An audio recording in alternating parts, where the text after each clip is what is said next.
All right, folks, before we can officially get started, as I said, there's one thing we need to take care of.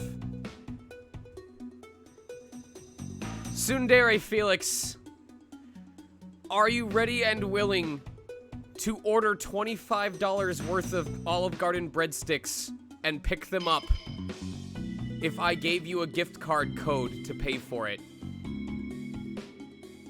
Note that this is conditional on you getting the order ready and sending me a screenshot as proof before I will provide you the code so that you can get breadsticks.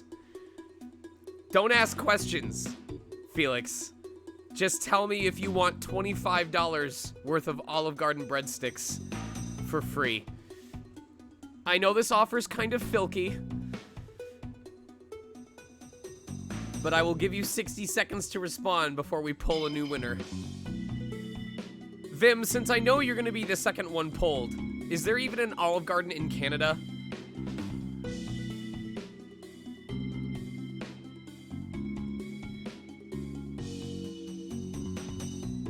I'm checking right now. Quick, look it up on your fusion tech. All right. 15 seconds before I pull a new winner. I'm dead serious. This is how ridiculous this stream is. I'm not starting this until we have a winner that wants to redeem $25 worth of breadsticks.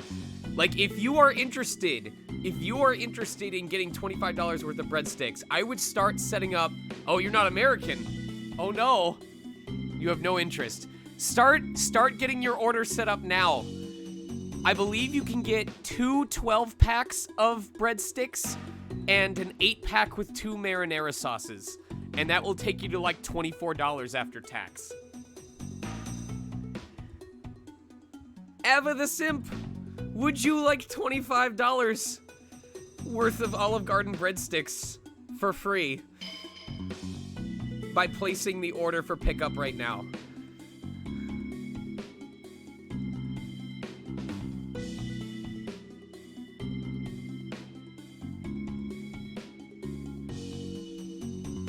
Waiting to see if they reply. Yes, Ava. Would you like $25 of Olive Garden breadsticks? You have to actually set up the order. Okay, so if you want to redeem it, make sure that there's an Olive Garden near you or that you are willing to drive to. And I want you to go to Olive Garden and set up an online order for $25 worth of breadsticks.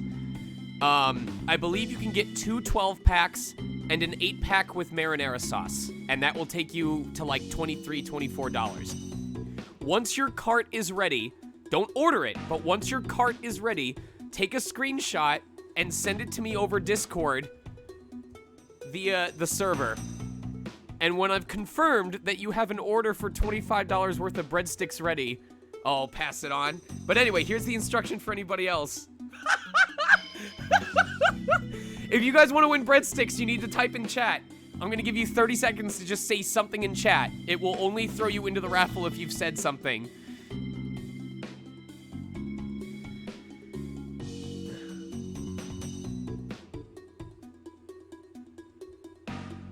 All right, here we go. Celestial, would you like $25 worth of breadsticks?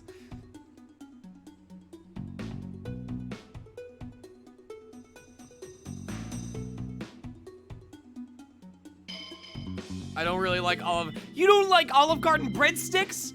Get off my channel! Get off my channel!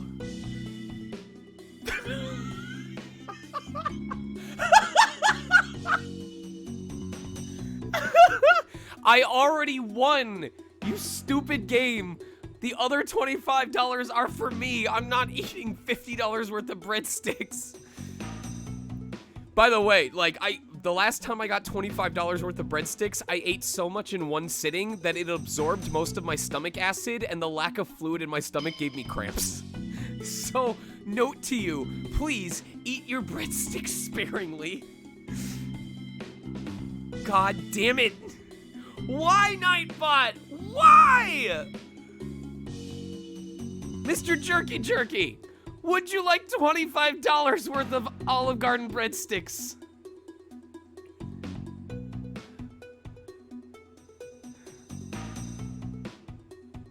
You're in the UK.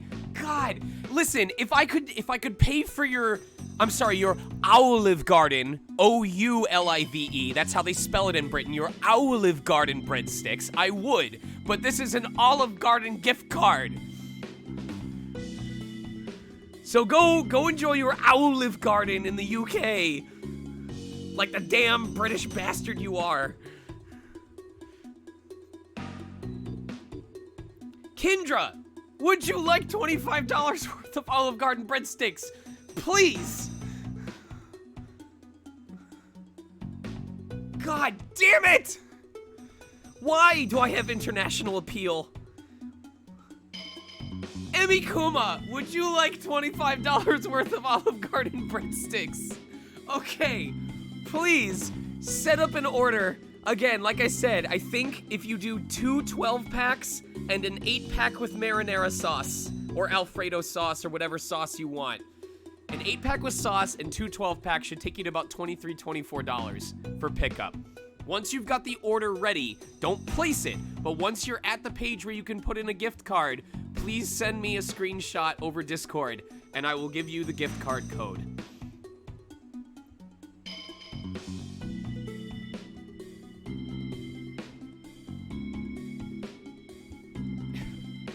When you passing me some more sauce.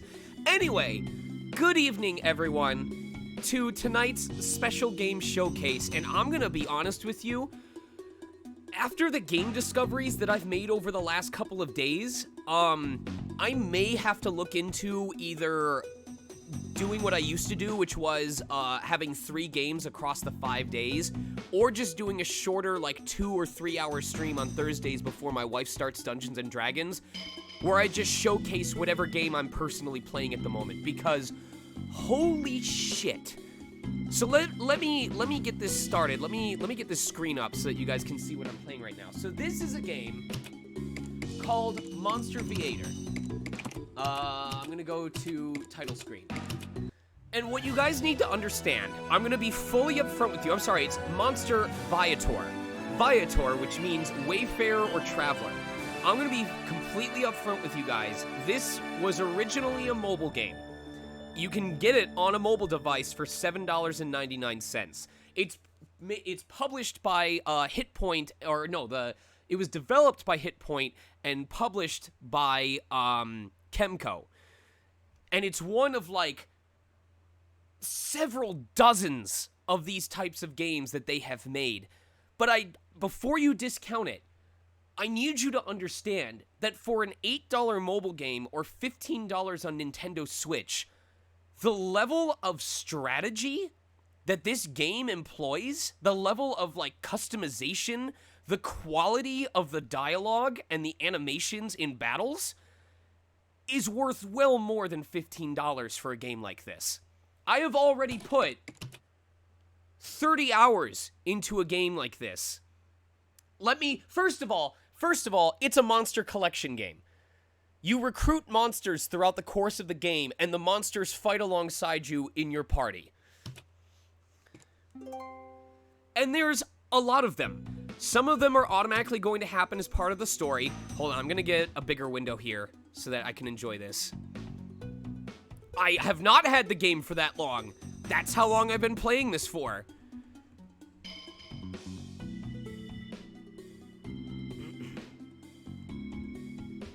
Come on, window. Let me drag you. There we go. All right, now we've got a slightly bigger window. So, how's the game audio now? It's not droning me out anymore?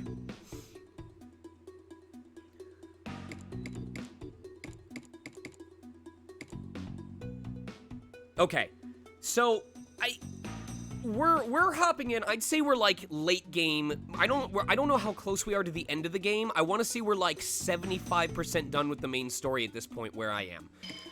And there's a lot that I'm gonna briefly explain because I don't want to give too much away. But the basic thing I can describe is, imagine a more simplistic, it's not a dungeon crawler. The battle system reminds me of Etrian Odyssey. But imagine like a hodgepodge of Monster Collection, classic JRPG battle systems, and the simplicity of a mobile game. So, I don't even know where to begin with this. All right. Why don't we start with a battle, first of all? We'll start with a basic battle just so that you guys can enjoy the music while I explain. So the reason why it can be a little bit more simplistic, for example, is there's experience share on everything. So as you recruit these monsters, you know, as you go through battles, all the monsters are going to gain experience at the same time. You know, they all get the same experience whether or not they're in your main party or in the backup. Equipment you can buy in shops, and it's really just kind of a strengthen thing. Like, you use the gold that you earn from battles to strengthen equipment. So, like, for example, if I want to level this up, you'll just get boosts to the stats by leveling up equipment, and you can do it up to 5 times per piece of equipment. Here's the thing, Jerky. This game is a JRPG that apparently has a dungeon crawler or a mystery dungeon inside of it. If I'm not misunderstanding this, this is a whole ass JRPG game that has a post game that's a mystery dungeon. I must be understanding this wrong, because I'm gonna look this up. I'm gonna look this up and make sure I'm not incorrect.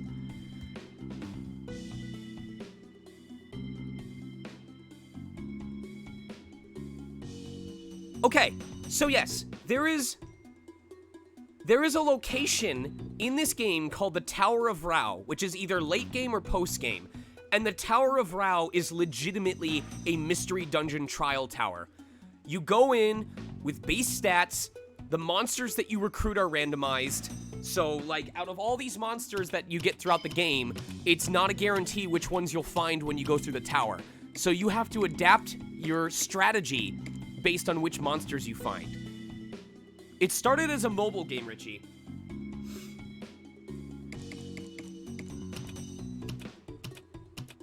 So, the strategy element comes from the fact, you know, I'm gonna go into the battle first. So, here's the part that's gonna surprise you. Would you expect this from a $15 mobile game? I'm gonna get one with more monsters. Hold on. I want one with more monsters. Give me a second. Yes, Jerky. Apparently.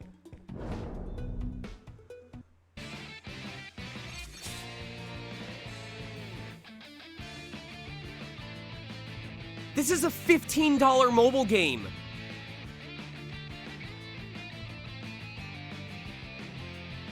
With animated enemy sprites. Yeah! Yeah!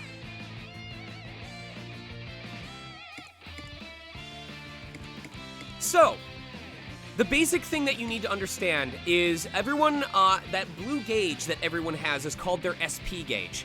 And each character, each monster has a set amount of SP that they start with and that they regenerate per turn. SP is what you use any of your skills. So, depending on the monster that you have, for example, Lux's class is currently Swordmaster, so these are the skills he has as a Swordmaster. So if I want to use 19 SP, I can do an attack that weakens defense. I can do an attack that will boost his attack and attack twice based on their HP. And then I will move on. I'll just pick this so that you can get a look at this. So for example, Zephyr, oh, by the way, each monster has set skills. So that's where the strategy element comes into play. Is each monster already has an established set of skills that they come with. They don't learn anymore. You can't swap them out. So it depends on what types of effects you want your monsters to have. There's also a rock, paper, scissors element of fire, wind, and water. Fire beats wind beats water, water beats fire. So if you are fire attacking water, you'll do less damage and you'll take more damage. And then if you're wind attacking water, like Gaius is, he'll do more damage and also take less damage. So there's that, like, Fire Emblem triangle of effectiveness. So Zephyr has his own skills. So if Lux, as a sword master, has a bunch of skills that will either weaken the enemy's defense or boost his attack, you know, he's a very high DPS type character. Zephyr has the ability to give someone an increased critical rate and faster turn speed, or he has a couple different attacks that do different effects to the enemy, but they also give bonus damage based on how high his agility stat is. And where this becomes important, I'll show you after the fight. So let me get this going first.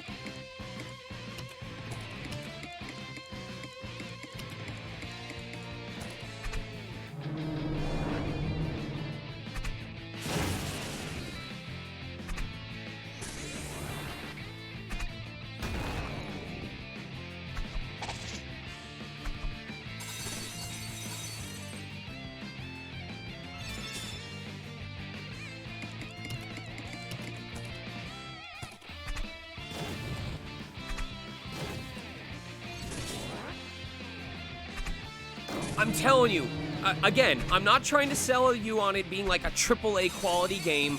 It's going to be a little grindy. You know, you'll probably have an easier time with this if you're the kind of person who doesn't mind, like, walking around and just encountering random battles. But this game does not pull punches. The boss fights in this game are legitimately challenging, especially if you're not at the appropriate level for them. And by the way, for a $15 mobile game, the story isn't bad. I actually have enjoyed the interactions between the characters. I have not noticed any text errors so far in my entire time of playing the game. It's not a $60 console game, but I'm telling you right now, if you enjoy monster battle buddy games and you enjoy classic JRPGs, this is worth your $15.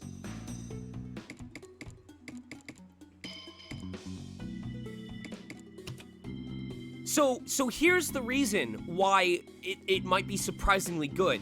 Kemco has been around since the Game Boy era. They published games on the original Game Boy. Not Game Boy Color, not Game Boy Advance, for the original Game Boy. They published first-person dungeon crawler RPGs, even before the Game Boy. So they've been in this business for 30 years. And it seems like if you check out their game catalog on Steam, it seems like their shtick is that most of the games that they publish are relatively simplistic games that focus on like one core mechanic. Like either it's reminiscent of Final Fantasy or it's reminiscent of dungeon crawlers, and like there's a specific mechanic that the game uses. So in this case, in this game, it's monsters with different skills. In another game, it's like a 3x3 battle grid. In another game, it's that you're running a weapon shop or something like that. But the polishing that they put on these games is reasonable, and the story quality is good enough that for the $15 that you pay for the game, it is well worth the time that it gives you.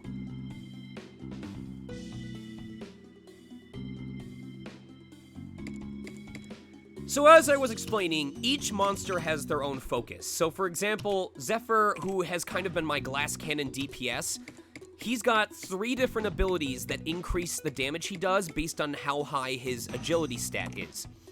So, I made sure to give him equipment that specifically boosts his agility as high as possible. Another example is my powerhouse defensive tank, Gaius. His whole thing is that 2 of his attacks do more damage based on his defense. So I gave him... I'm gonna give him the actual ring that he's supposed to have for something like this. There we go. So his whole thing is about boosting his defense as high as possible so that his attacks will do more bonus damage. You know, Ira, she can change her job across various things. For a long time, I had her as what was called a mana bard, which was a buff class that was focused on increasing everyone's attack and defense. But right now, I have her as an inventor. The inventor's whole shtick is that they are a situational type of job, where she can grant 1 hit of invincibility to various allies. She can emergency restore someone's health. She can remove all negative effects from the party and all positive effects from the enemy at the same time. Or she can supercharge everyone's SP so they can use their more powerful skills more often. But wait! There's more! Because there's a system in this game called Carmina, and Carmina are freely interchangeable passive skills that you can put on anybody. And you collect these throughout the game. And these Carmina have different effects. So for example, there's a Carmina that says when the person with the least remaining HP gets attacked, there's a good chance they'll get healed for 10%, no matter who has this passive. There's a passive like whoever has this equipped is guaranteed to revive once when they're killed. There are Carmina such as if you use a normal attack, everyone, whenever someone does a normal attack, they recover some SP. If your HP's at 100%, you become immune to status effects for 2 turns. If an enemy tries to heal, you cut them off and prevent them from being able to heal for 2 turns. And there are dozens of these that you collect throughout the game. And it becomes a question of, what do you want your party makeup to be, and what do you want their focuses to be on? What do you want their passives to be based on their role within the party? And it can change based on the monster that you have. Tsundere, hold on. I'm about to get to that. You are going to love this game for that reason. So, just looking at these monsters. So, for example, we've got the Glass Cannon, Zephyr. He tries to hit fast and hit hard before anyone else can move. Gaius is more of the tanky wall. His job is to survive as long as possible. You can name the monsters as well. Lily is not her actual name. I think it was Alrune or something like that. So her ability is recharging other people's SP, poisoning targets, or healing. She's not much of an attacker. Her job is to provide healing and support. There's a monster who's entirely focused on criticals. He has a higher... Excuse me. His entire shtick is boosting his own critical rate, and then if he lands a critical, all of his skills have additional effects that happen. I may end up using Alfie on this upcoming fight. I'm gonna keep Zephyr on my team, even though he's gonna be at a disadvantage, because I want to see if he survives. But I may have to restart this fight and bring Alfie onto the team and use her as backup support. Alfie is pure support.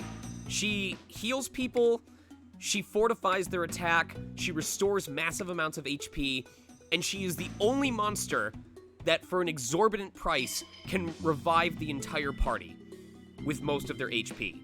I think there's one other monster that can revive one person at a time. She's the only one that can revive everybody.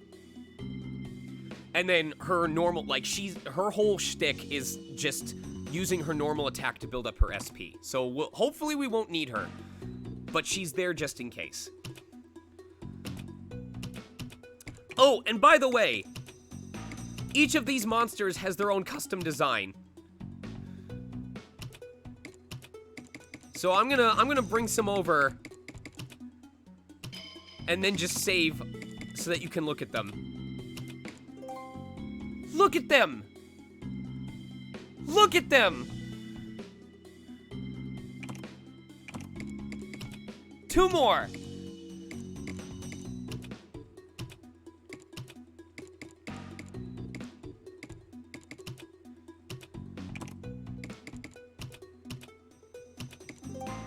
Look at them! 2 more!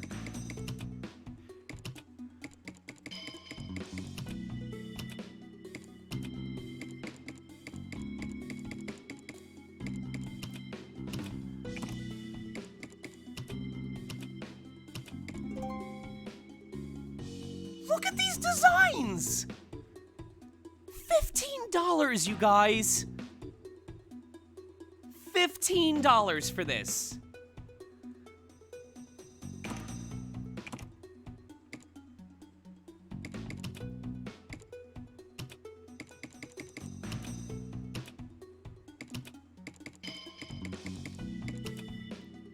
All right. So, I showed you a normal battle. Now, I'm gonna show you a boss fight. I specifically saved this boss fight for at the start of this stream because I tried this yesterday night while AJ was streaming and I just couldn't beat it. Partially because I was 20 levels too low. They just straight up couldn't survive most of his attacks. Oh, thank you, Sundari. You reminded me of the other thing. So, some monsters you will get automatically as part of the story. Some monsters you can do side quests and they will join you. Some monsters you will only find by exploring the world and coming across them randomly and recruiting them. So it rewards you for actually touring around the whole world and checking everywhere out. There are some places that have no relevance to the story, like you never need to go there to beat the game, but there's a monster there that you can recruit. And by the way, you said you like exploring every nook and cranny? Strewn throughout the entire world are random items you can find in pots, in rocks, by talking to certain people, by doing side quests, and the treasures all provide passive stat boosts. So by exploring every nook and cranny of every town, of every dungeon, you will slowly start to collect passives that boost everyone's base stats or improve your jobs. This is the collective amount of passive bonuses that apply to everyone on my party because of what I've collected over the course of the game. And that's just in addition to whatever I get through level ups and the like.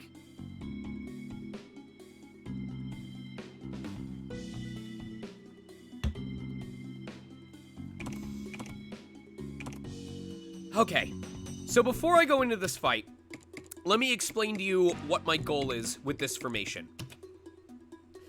So, Lux has a couple different jobs that he can take. He can be an angler that kind of is very RNG based. He can be a defensive knight. I have kind of stuck with him as the sword master throughout the entire game. Just because he gets a lot of really powerful equipment. His attack stat is the highest on the team. And he gets some really good skills that can consistently keep the enemy's defense low. Especially Killing Edge in particular. After you get past the halfway mark, Killing Edge always hits twice, which is really nice for helping to close out the fight. Zephyr is intended to be a glass cannon. He's more useful in general battles than against boss battles for the most part, but what's important is, as long as he survives, he is able to apply critical rate,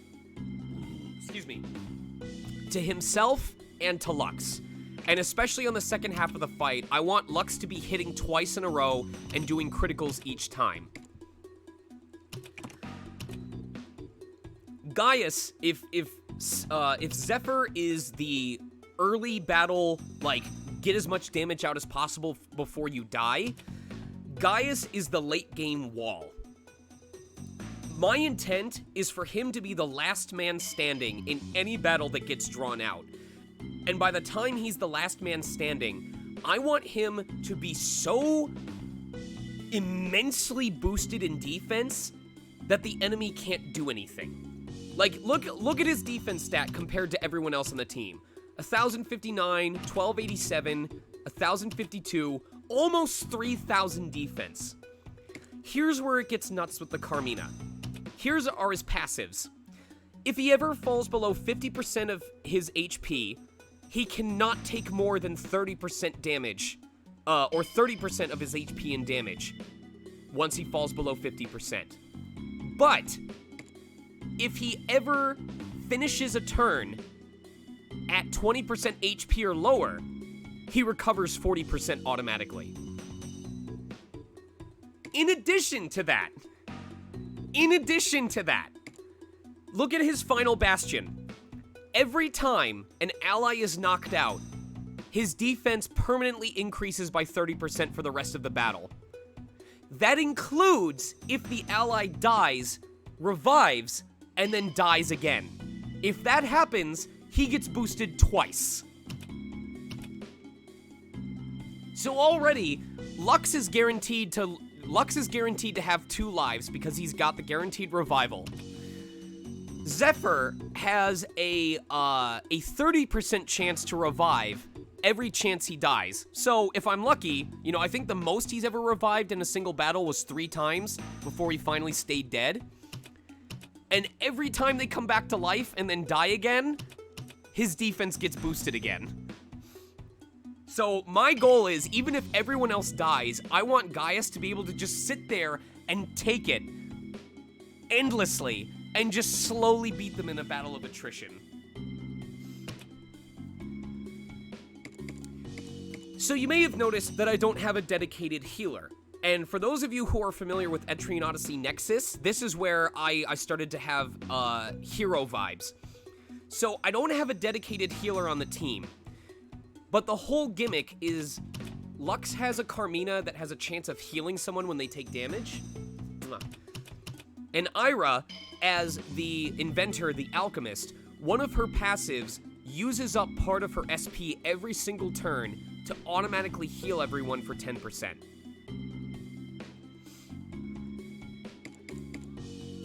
And in addition, when she does her normal attack, she will automatically apply a boosted attack and a boosted defense at random to my allies. So, the idea with her is, hopefully she doesn't die first, but no matter what she does, whether she's using a skill or she's doing a normal attack, she is helping my party survive in some way. And that's just my team build. That is how I chose to build my team when I've got 20 different monsters to choose from, each with their own skills. So with that being said,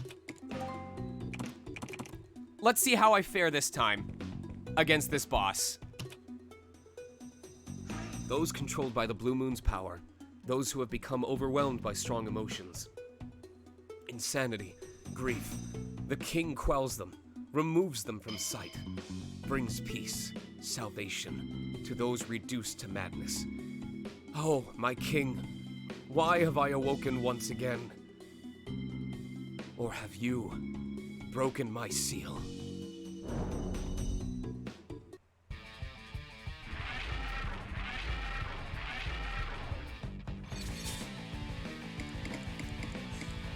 All right. So I'm not sure how I'm going to start this. It depends on what battle or what move he chooses to begin with, but almost immediately my first thought is going to be protecting my allies so that they can set up their attacks. So I am going to go with Killing Edge, Beak,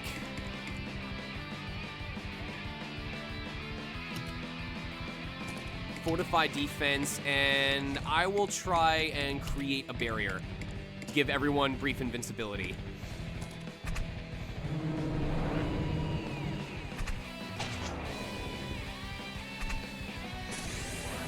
There is auto battle.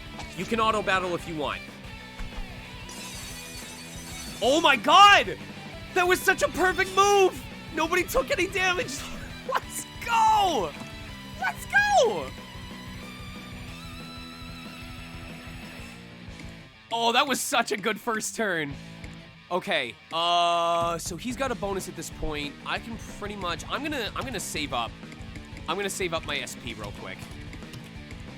Oh, you know what?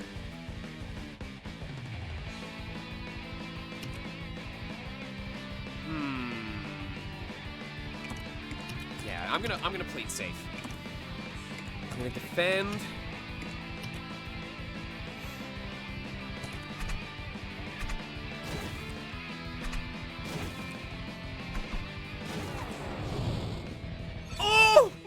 Zephyr, no!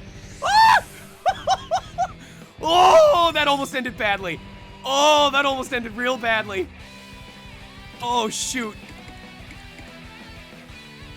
Oh, Zephyr. So like I said, my boy is a glass cannon.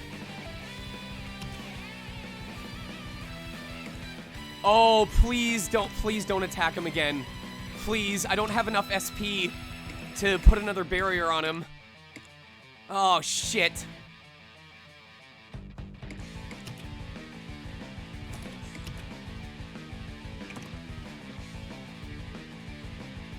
Oh, wait.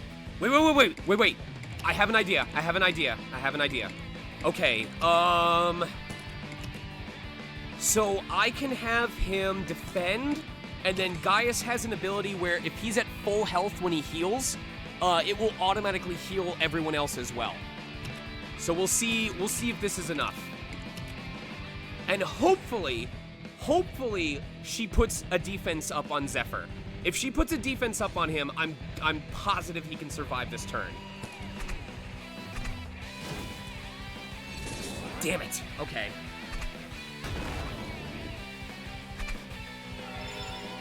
Come on, buddy. Ah! Ah!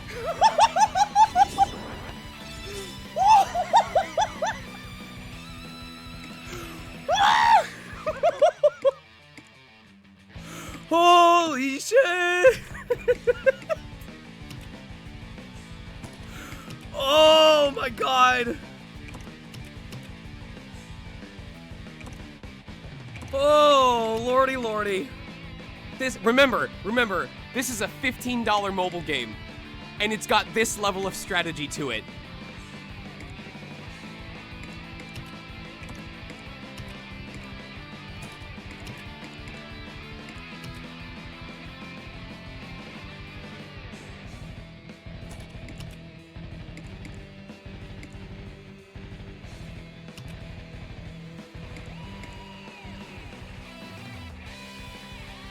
Heal the bird! Heal the bird!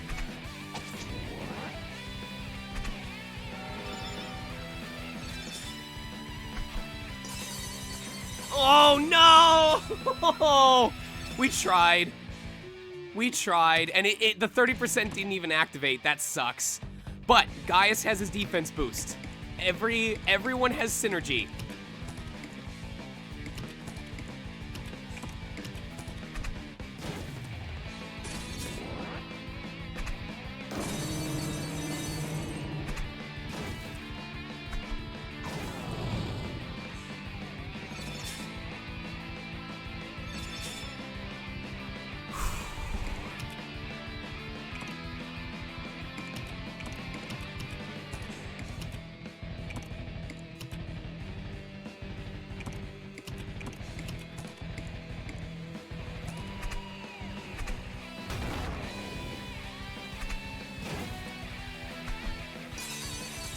Oh my god, Lux! Ah!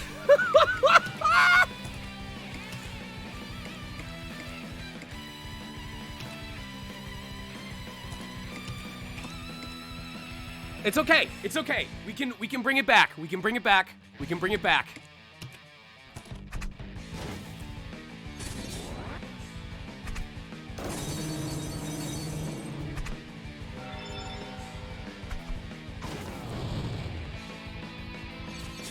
Oh, Gaius! Gaius, please!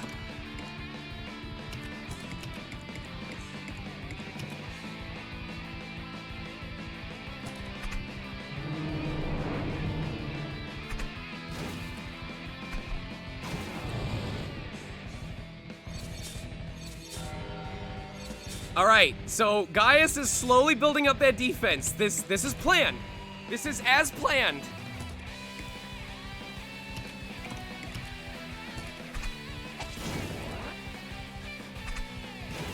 This is exactly as planned.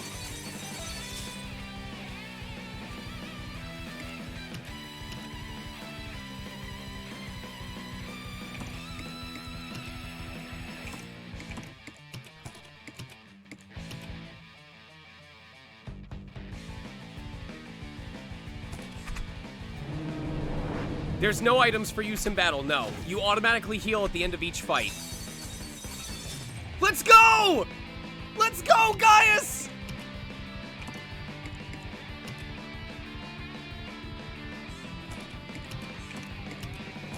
Ultimate tank!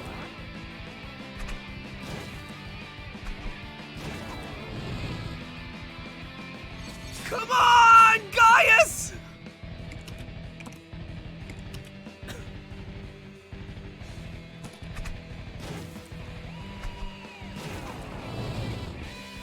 Oh my god! This is what I was talking about!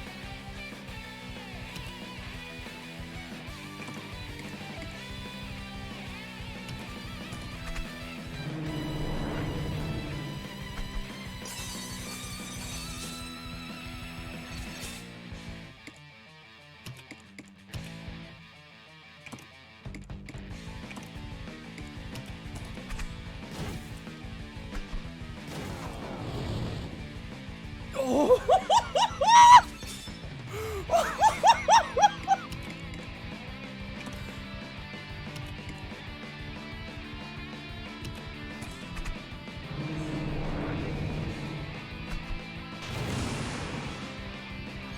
Let's go! Let's go!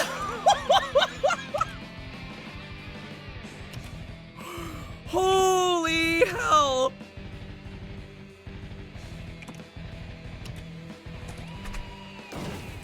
Gaius! Gaius! Buddy! Close it out! No way! No way!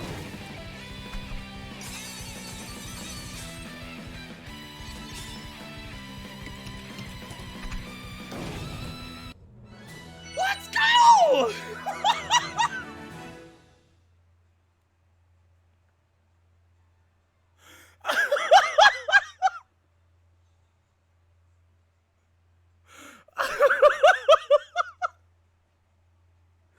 $15, you guys. $15. That was first try with this party makeup. Oh my god.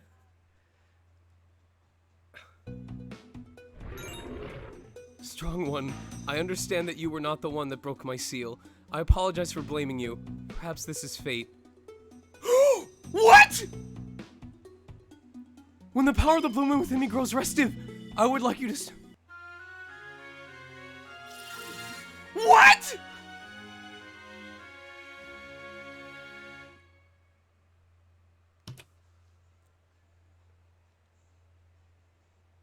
Oh! I did not know! I didn't know the boss would ask to join me! What's his Carmina? Each time you defeat an enemy, your attack is raised by 30%. Attacks a target. If the enemy is defeated, deals additional damage to all enemies. Attacks all enemies. If this attack defeats an enemy, Revolving Strike activates again. You gain Fighting Spirit for 3 turns.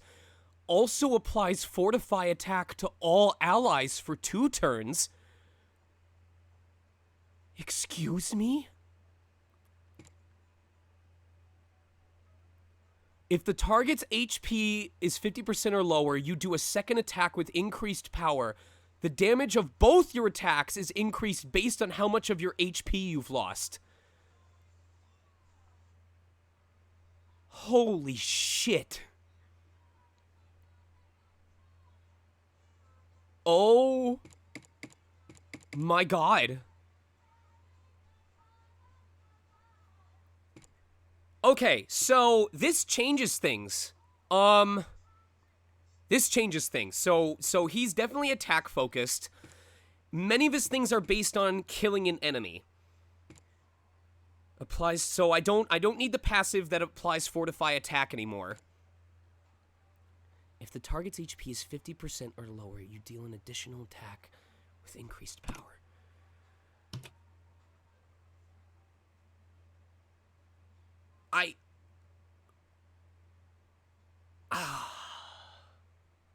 What do I want to name him?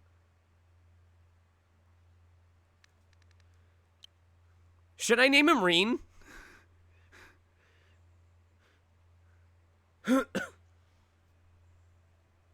Breadsticks. Here's the thing. The only thing I'm gonna warn you about. Once you name them, there's no way to rename them. It's one and done.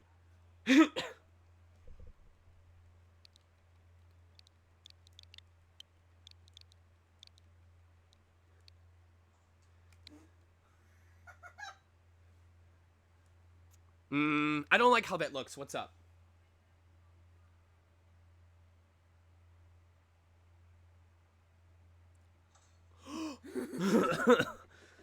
Name him PogChamp. No. No. You have 500 characters for a name? No. 8. Up to 8. It's a limit of 8. But it says out of 500. I want an actual name, you guys. I gotta think about... I'm sorry. I didn't realize he was gonna join me.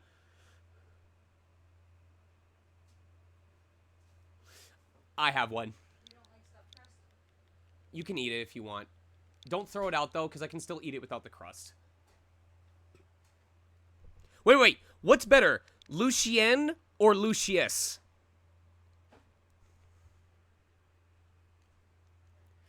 Wait. Chat. All right. Time for you to vote.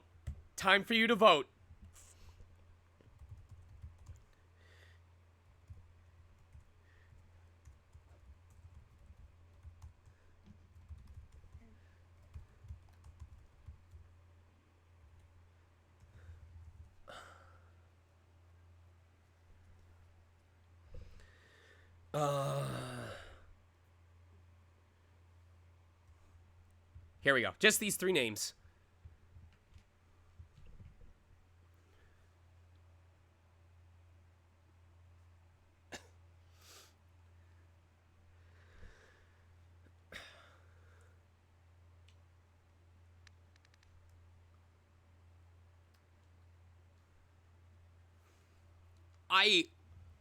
This game keeps getting better and better, you guys. I swear to God. I just picked up right where I left off last night. This is all brand new to me.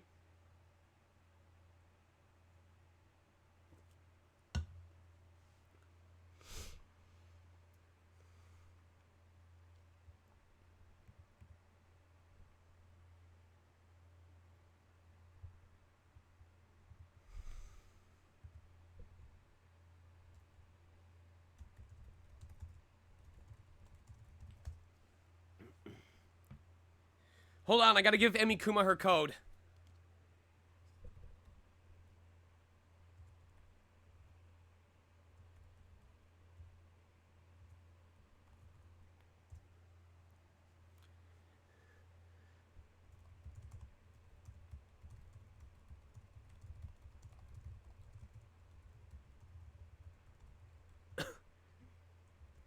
Dang, at the last second, too. Who won? Valimar. Why is this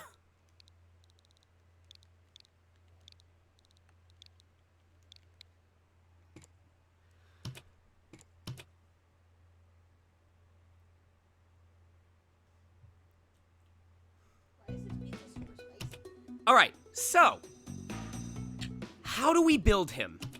I wanna put him on the team right away. I feel like he could be a better attacker than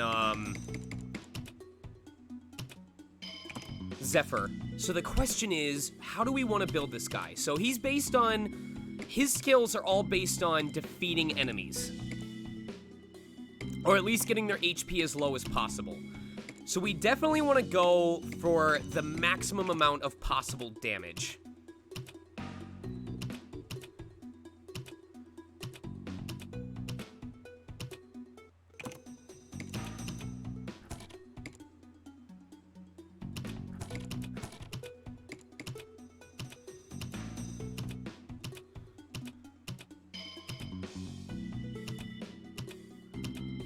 I'm just checking what everyone else has equipped.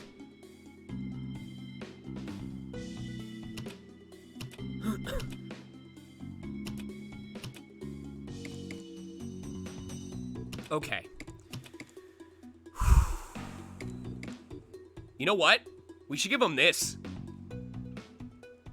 A crit rate would do a massive amount of damage.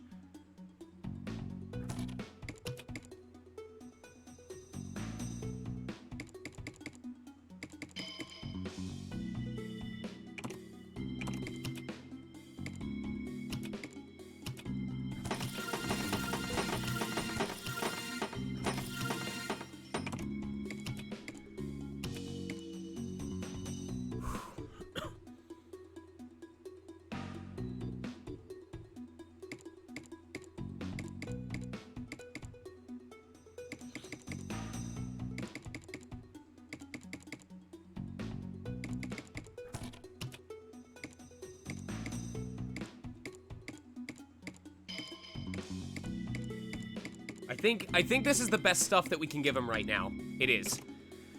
So we're gonna get his critical rate right now is 40%. He has a 40% chance to critical with any of his attacks, which is already great. And his crit power is 142% base value. So what do we want to do about Carmina?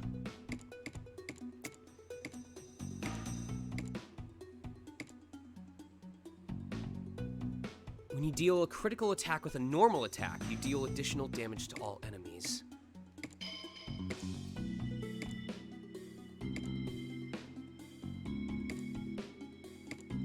Knocked out. When you enter combat, your EVA is increased by 15.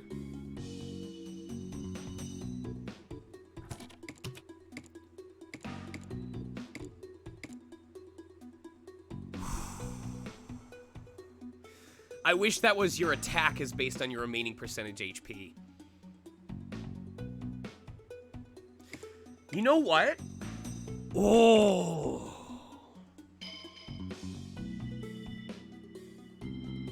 I'm gonna switch this one out, because this one does bonus damage if you land a critical, but we want him doing more damage with the skill attack itself. So here's what I'm gonna do.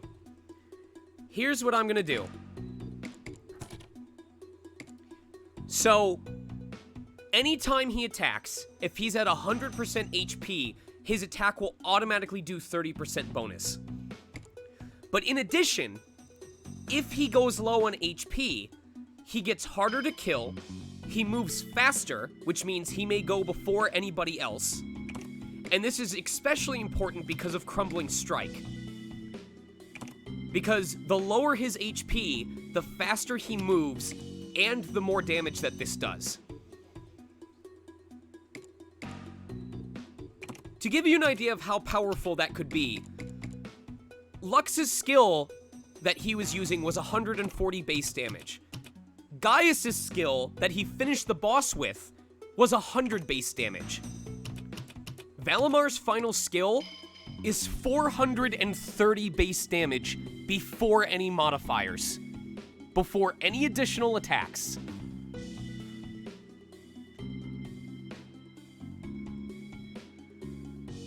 $430 base damage.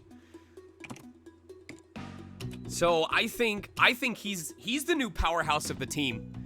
Straight up.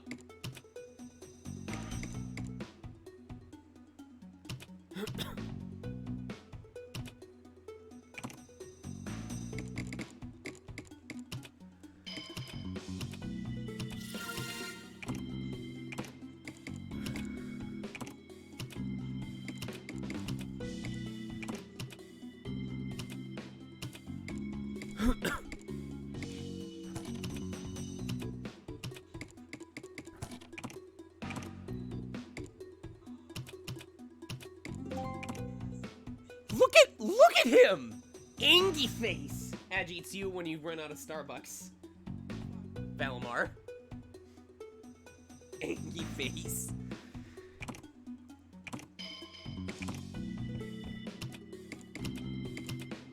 So, listen, I've just had a lot of time to plan out, Tamer.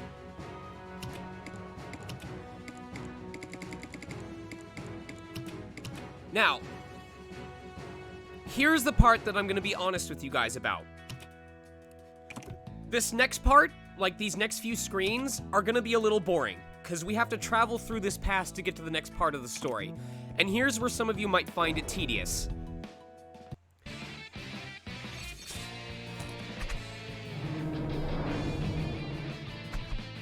Because the battle music doesn't change, regardless of how far you are in the game.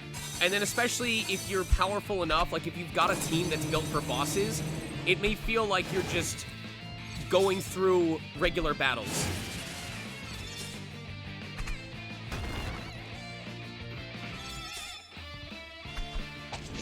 Sure, I'll manually control him on the next fight.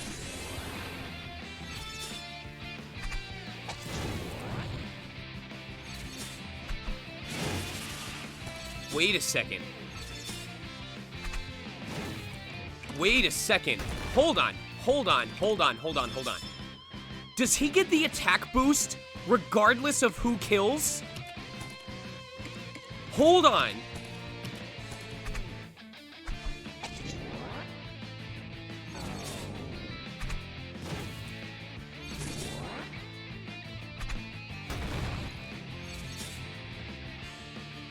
He gets the attack boost no matter who kills the enemy. He's at 60% bonus attack from killing the... Oh, holy shit.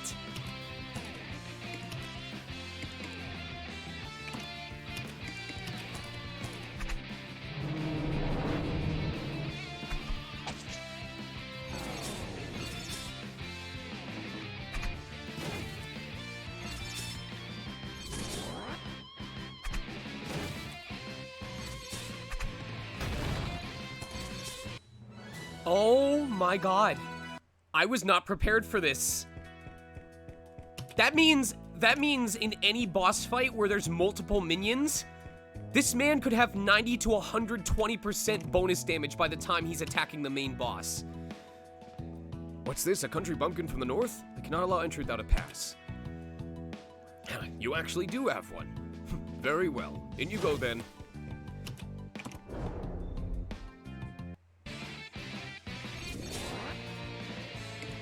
I'm in disbelief right now.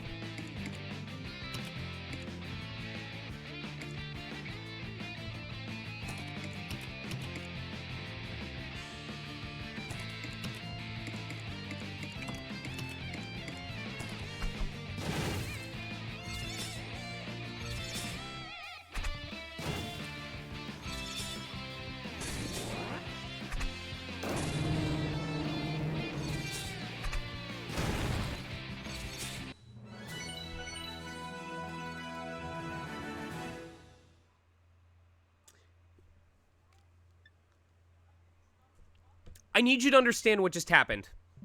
We're gonna go play by play to explain what just happened.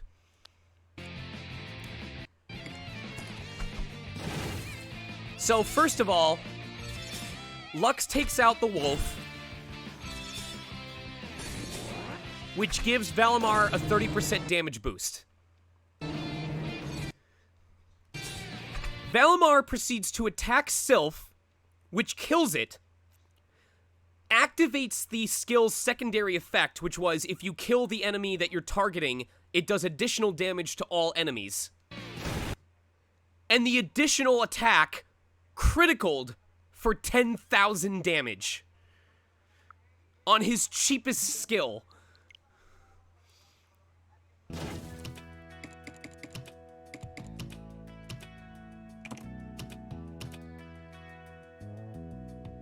Oh, that was his cheapest skill.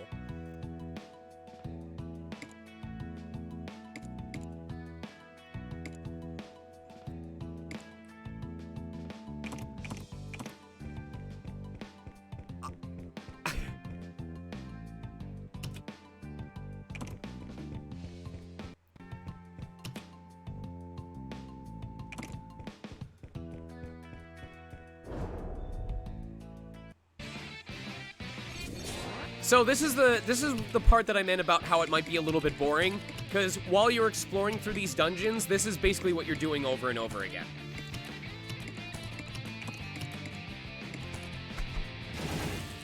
So it can feel a little grindy at times. But if the boss fights are anything to show by, like if you are willing to deal with the slow grind at times, the boss fights are incredibly fun. But it's a nice casual stream, or it's a nice casual game.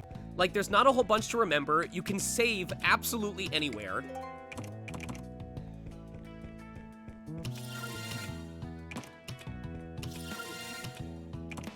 The amount of fun this game has given me.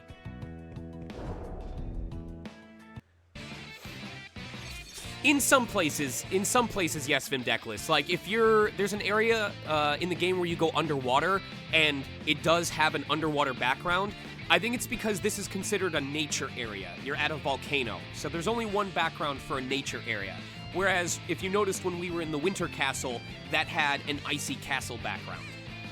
So sometimes it's not exactly the same, but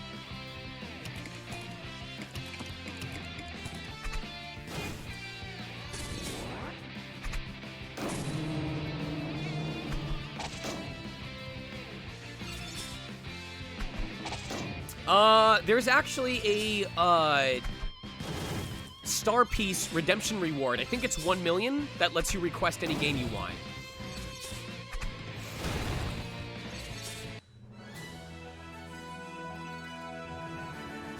Did he have an attack boost on him? Did he have like a fortify attack icon on him?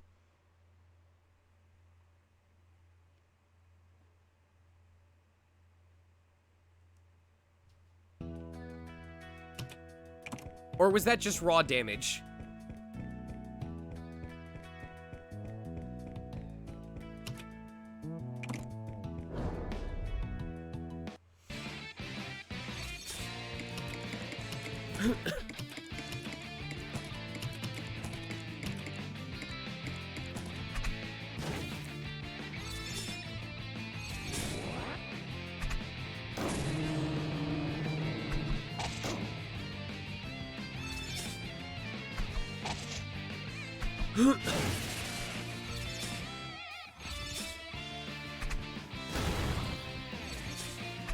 Absolutely ridiculous. Kitsy, I hope seeing that battle, like, invigorated you. I hope you see the light now as to how good Gaius is as a tank.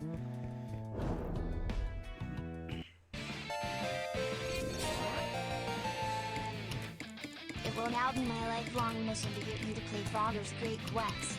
Not even RBD can save you at that point. Ha ha ha. Also, here's some bits to woo.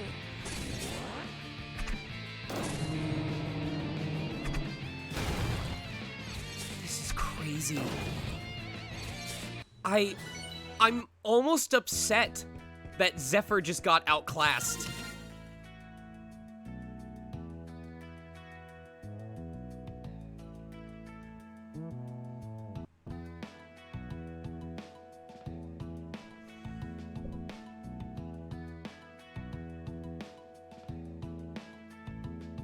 Is it worth it? I don't think it's worth it. I don't think it's worth it. I don't. SP is so important. I'm sure it would do great on someone like him, but it would rob him of the ability to consistently use. If it said like half SP gain, sure. But for complete nullification, I'm not feeling it.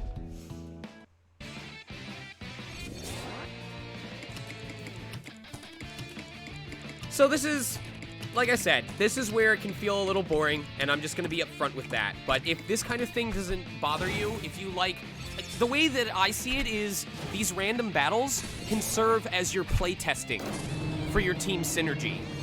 You can constantly test and retest and move Carmina around, change party members around, and be like, okay, how efficient are they at finishing these fights?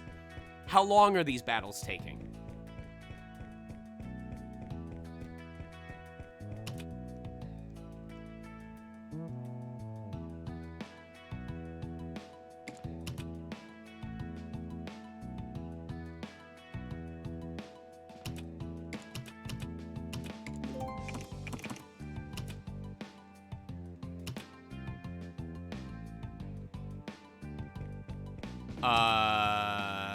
Do I not get to do anything with this yet?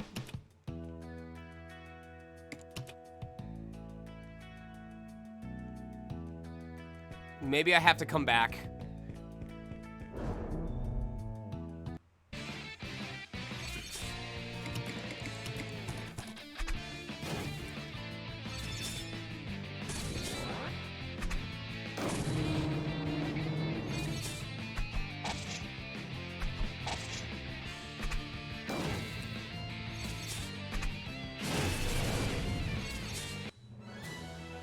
So, as you saw, he activated it again. And if it had hit both times, he would have done 15,000 damage to both enemies. But here's what I want to know. If he uses Revolving Strike, and it defeats an enemy, so it activates again, and it kills another enemy the second time, does it activate again? Could Revolving Strike trigger itself over and over and over until the entire group is dead?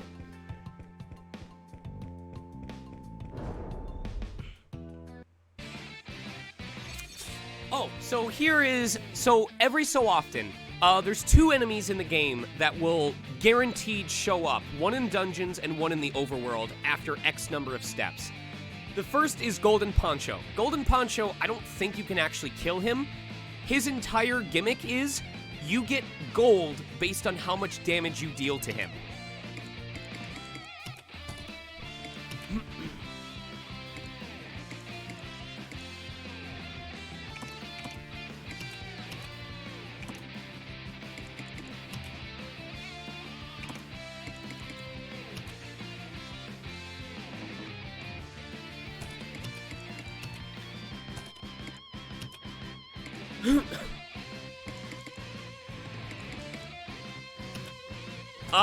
He always runs away after 3 turns. That's a guarantee.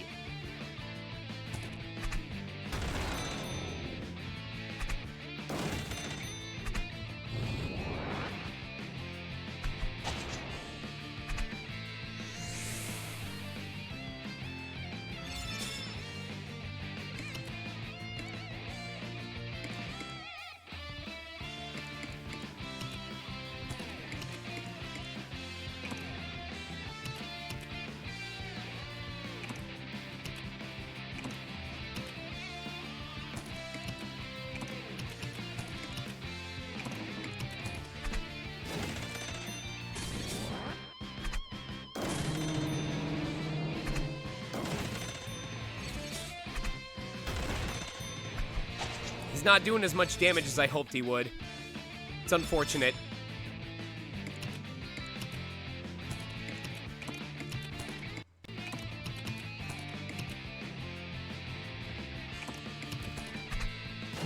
I was really hoping for crits, too. Like that!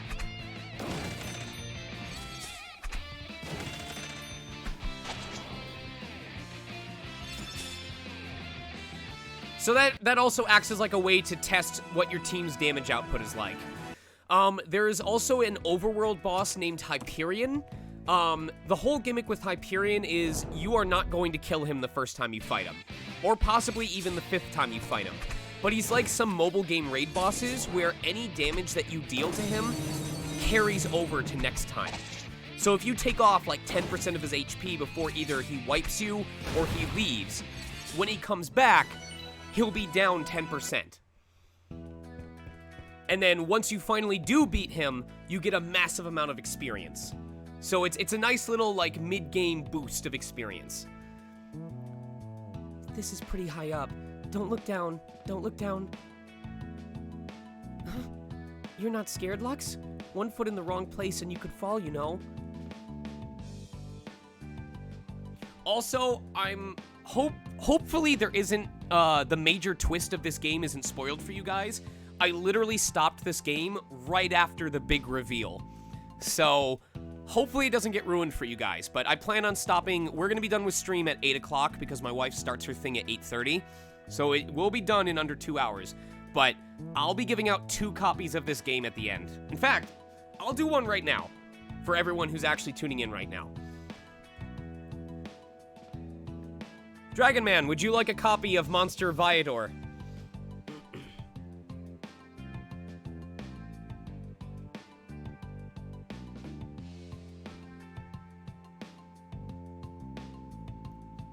If they don't respond, I'm gonna pull a new winner, so if you want to be in the running, make sure that you type in chat.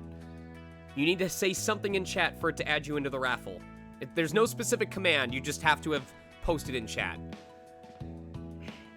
Second call for Mr. Cake Dragon Man.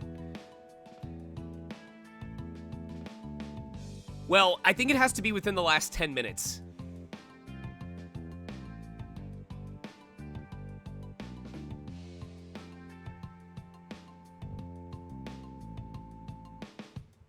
Final call for Mr. Cake Dragon Man. Before I pull a new winner. Going once. Going twice. Michelle!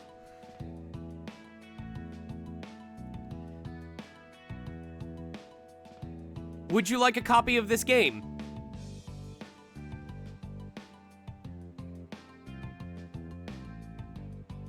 Okay, I believe it's on mobile, but I wouldn't recommend it just because this plays just fine on console. It's on mobile for $7.99, or you can get it on Steam or Switch for $15.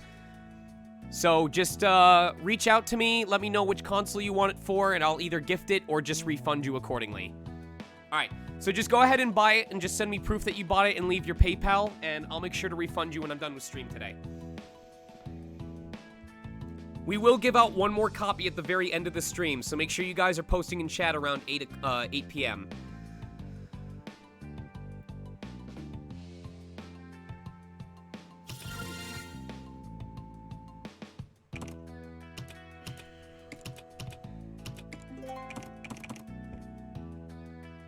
I mean, Lasherus, it's 15 bucks. It's 15 bucks.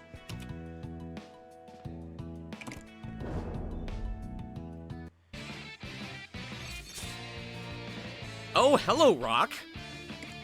Like, this is... They did not have to do this. They could have just had a normal monster just breathing up and down. Like, just literally just moving its body all at once. But they went and did this for every single enemy in the game. For a $15 game. This is a really well-polished game.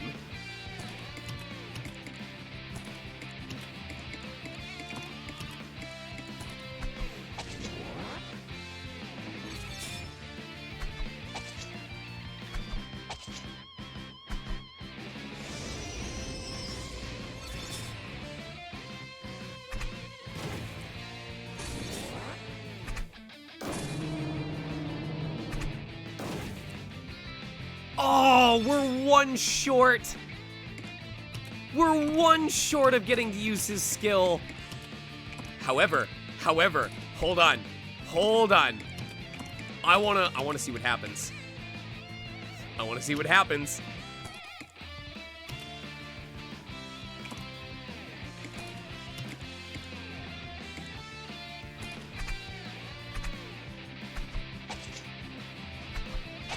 Don't die.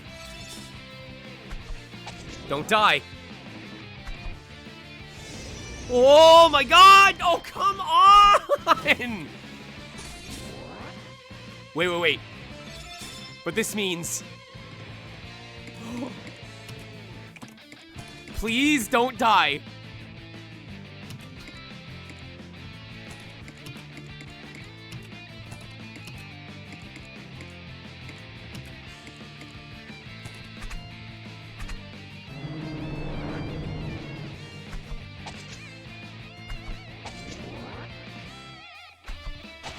Here we go! Here we go!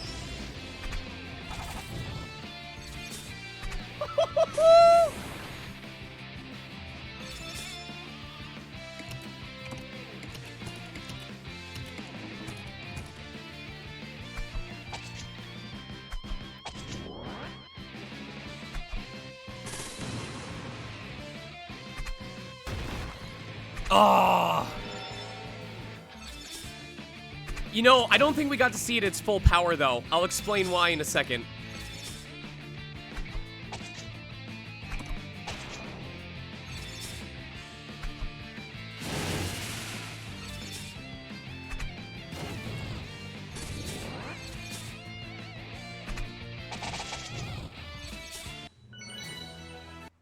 So, that was just the one hit. And I kind of messed up, because his skill specifically says, if the target's HP is 50% or lower, you deal an additional attack. So what I should have done was had him attack an enemy that wouldn't have died to the first hit, but it would have taken them below 50%. I actually don't think this is his strongest move, to be honest. I think Revolving Strike is probably his best. Crumbling Strike is probably good against bosses.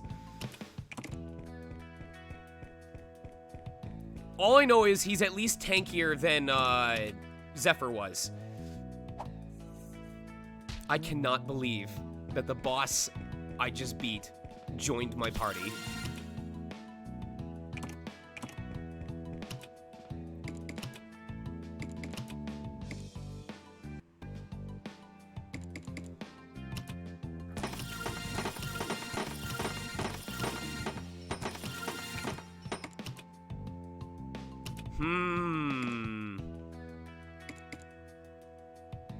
No.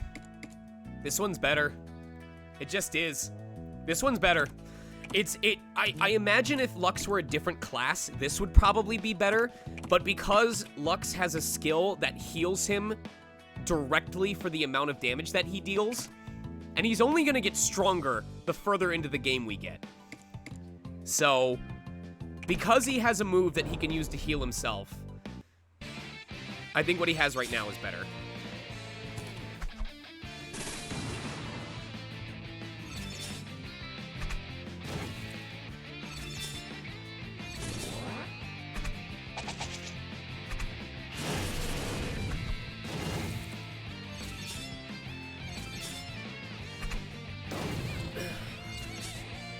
Dude, I love these character designs so much. So, oh, that's the other thing. So, as Tsundere brings up, there are some DLCs that you can purchase. There's a DLC that gives you a mount that you can use inside of dungeons to avoid all encounters. You do eventually get a mount in the game that lets you avoid encounters in the overworld, but the only way to avoid encounters in dungeons is to buy the DLC. There's also a DLC that I think triples your experience, and a DLC that doubles your damage. I'm not gonna say anything negative about it, because some people may want to enjoy the game without having to grind. All I will say is, as a purist, I feel like if you use that DLC, you're gonna rob yourself of the challenge of the game. Like, imagine if I had done the boss fight that I just did at the start of this stream with double damage. Or if I had been earning 3 times my experience points throughout the entire game before I got to that boss. I would probably get... It would probably be a curb stomp battle, to be perfectly honest.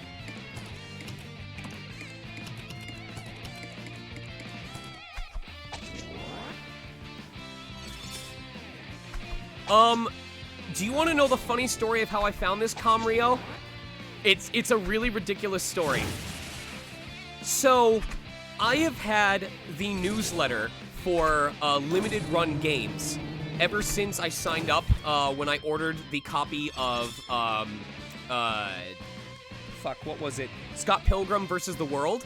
So I get notified every week about what games are getting physical releases. And one week, they announced that they're giving a physical release for Monster Viator. And I'm like, what is this game? It looks cute, I'm gonna check it out.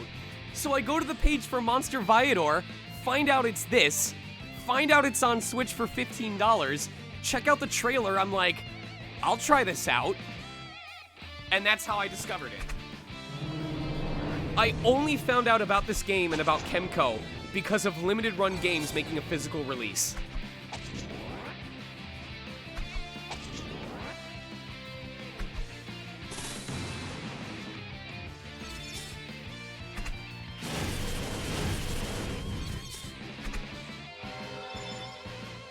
How much damage did he just do?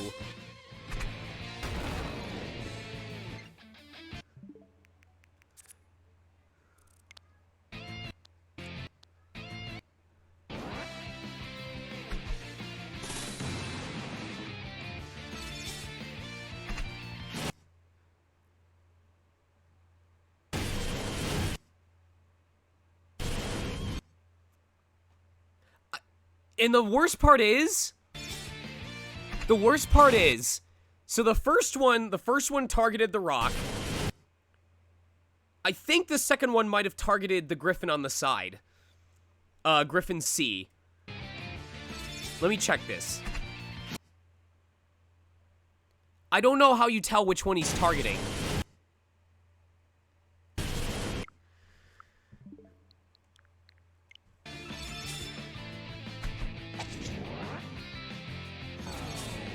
Oh yeah, I voice in Cristales, Vim. I'm various voices. I'm really proud of the work I did in Cristales. I really hope you'll check it out, Vim. I voiced like 4 or 5 different characters, and they're all really distinct, and I'm really happy with what I did. We're gonna finish stream at 8 p.m. Pacific time.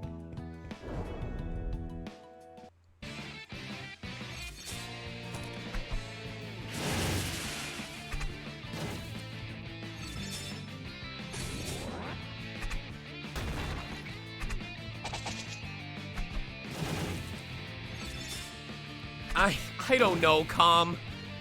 I don't know. My schedule's already packed up at the moment. I already feel like I'm scrambling just to finish games we currently have on the schedule.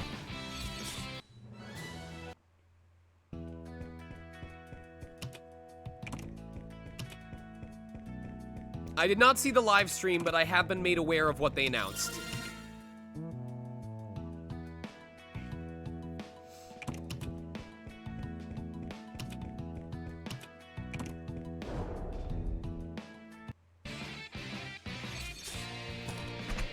Gaius?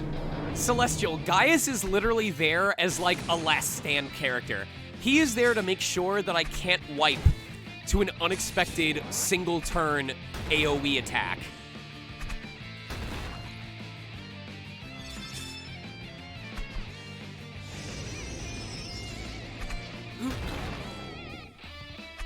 Safety golem. Gaius rocks. Yes, Valorial. As long as you don't use the DLC, I think this game is legitimately strategic. And it rewards you for challenging yourself.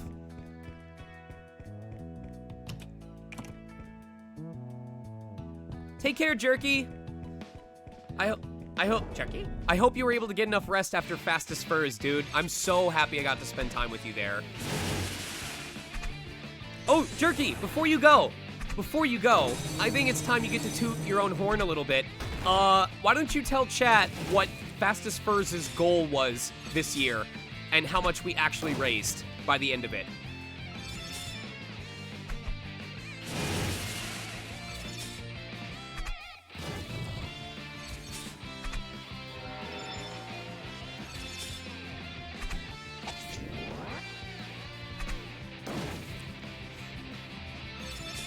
Partially because I don't remember the exact number.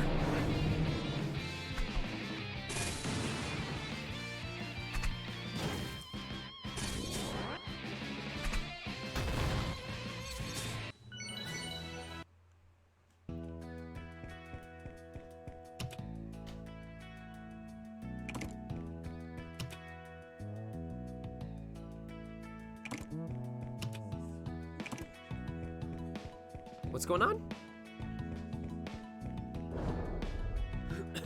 That's right, the initial goal was $9,090. I remember that much.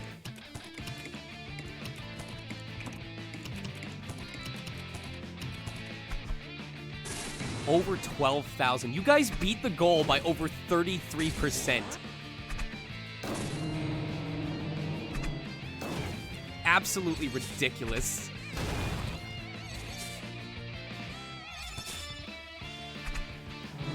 It's so dusty. Oh wait, that's water. Water droplets. Oh, it's dust? Oh. I'll get better. I'm gonna get better paper towels from now on, so we don't have all of that falling apart. I apologize. Oh, it's a dryer sheet. Still, I stand by my statement.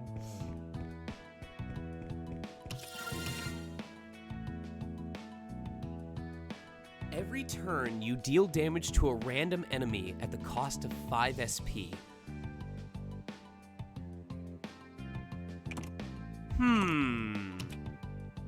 Depends how much damage it does.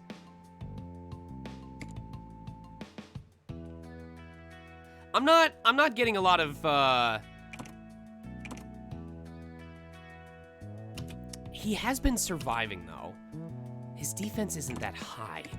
I'm gonna try swapping out his Carmina. Oh, it glitched. Hold on. Swapping it. Popping it back in.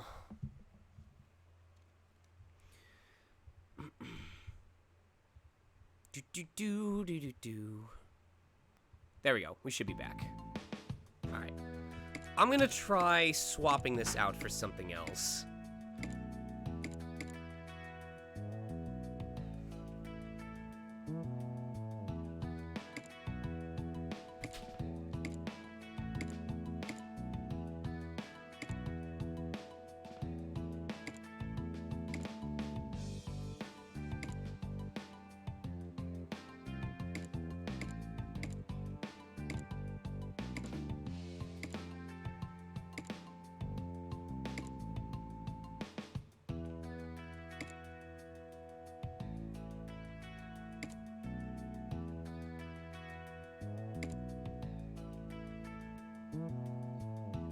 I'm actually gonna swap out for this.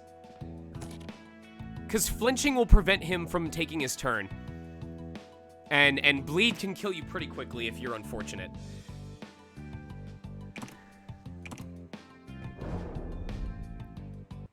We'll see how he holds up.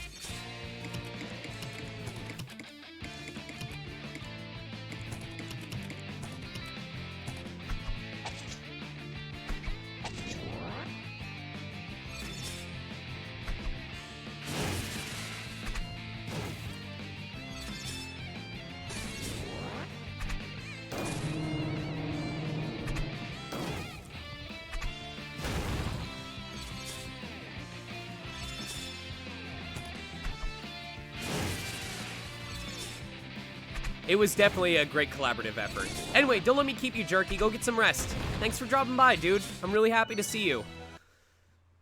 I'm genuinely so glad that I'm starting to get to connect more with the Fastest Furs folks. And I can't wait for the next time volunteer slots open up. Oh, is that a boss? I think that's a boss. That looks like a boss.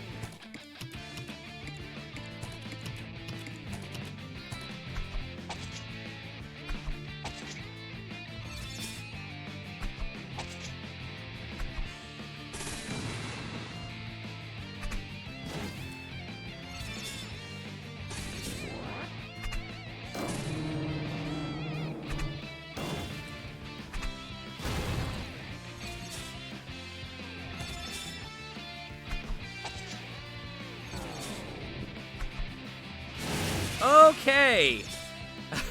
Okay. All right. So he definitely also qualifies as a glass cannon.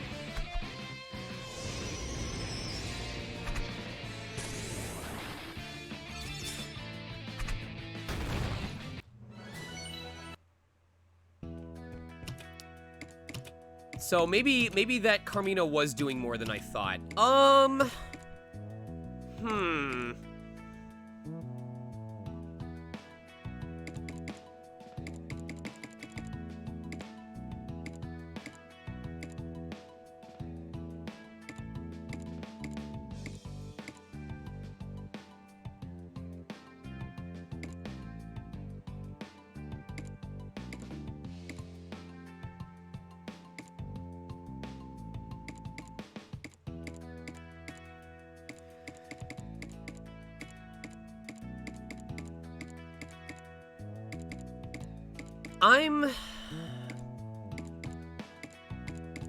Maybe I'll do what I gave to Zephyr originally.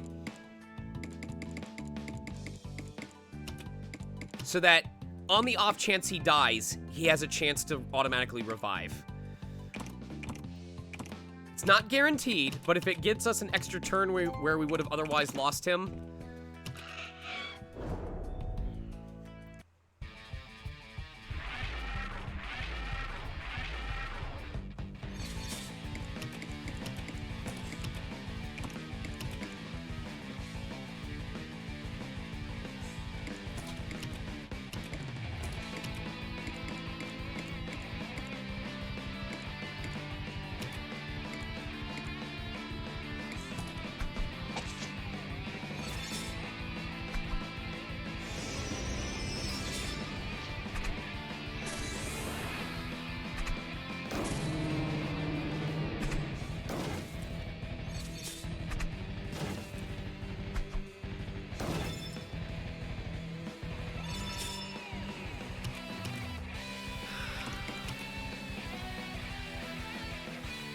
Your crit rate and agility are increased by 5% every 3 turns.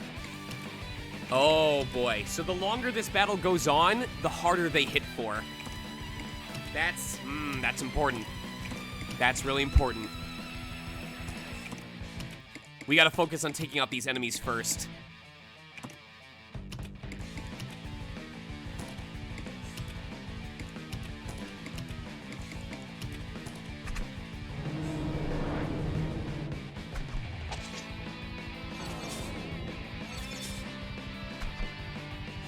I love Gaius! What a tank!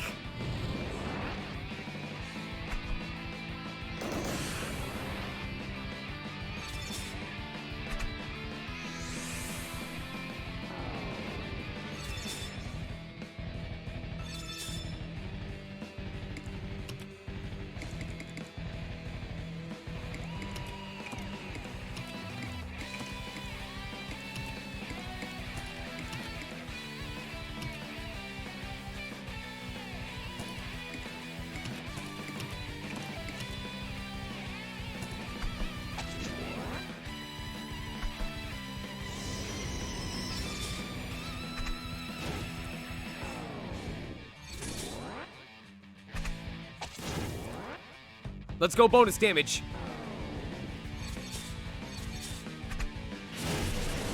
Oh my god, I can't believe that wasn't enough to kill him! Bastard! Oh, Gaius is gonna die. Oh, Gaius is gonna die. Oh, this is bad. Oh, this is real bad. Gaius is being prevented from healing.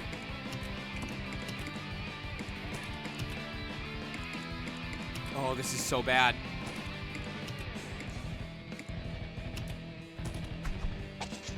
Gaius, please!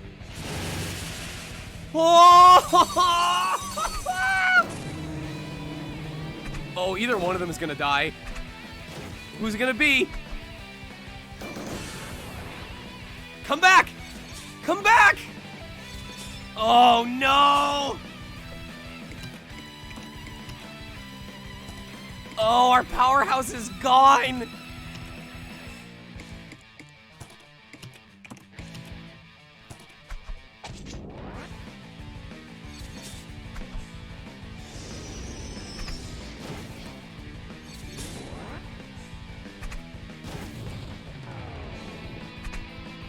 It's okay. It's okay. Gaius is here for a reason, okay?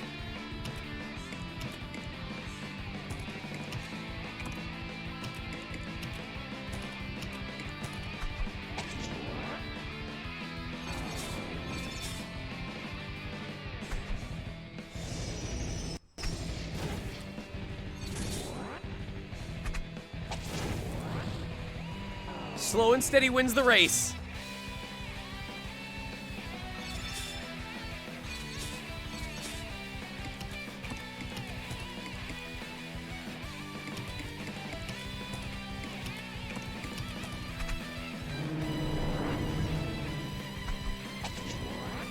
Look at this.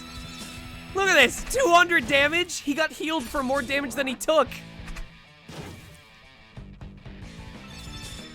Gaius the MVP. Let's go, buddy.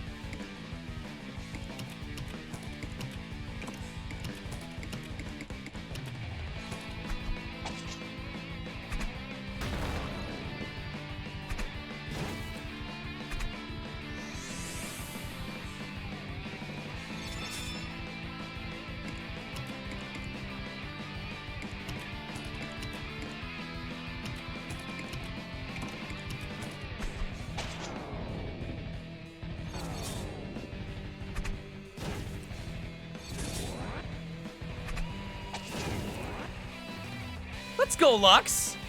Yeah, we got this. We got this in the bag. We're good.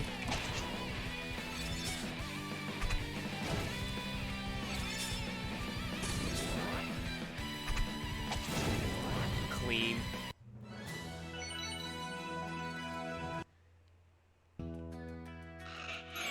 Oh my god, Prickly, no. Yes, so the way that this game works is similar to Battle Network 1, which is that you automatically heal to full after every fight. which is part of the whole mobile game aspect of it. There's no healing potions, there's no upgrade items. Oh, excuse me.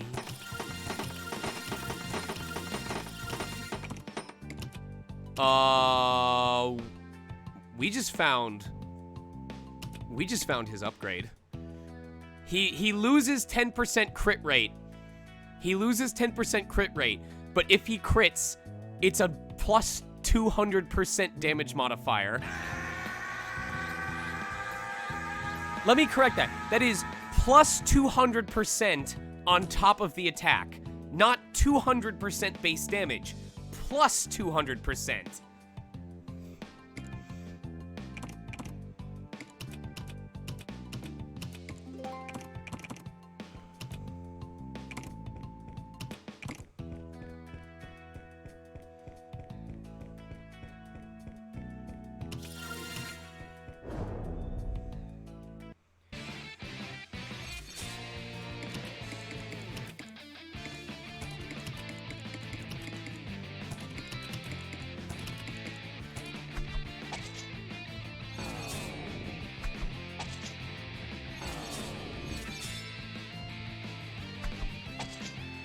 Am I gonna get to do anything? Am I gonna get to do anything?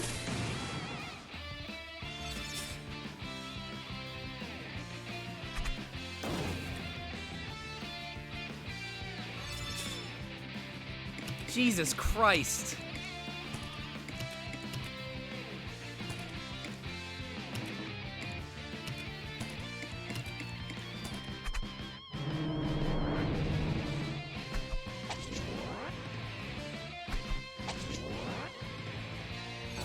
There we go. Yeah, tank it all, Gaius.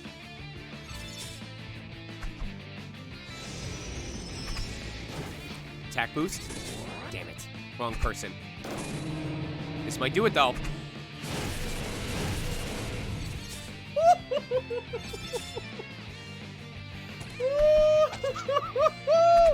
That was from one attack from Valimar. Holy hell, this dude. I cannot believe Zephyr got replaced on the one stream that I did of this.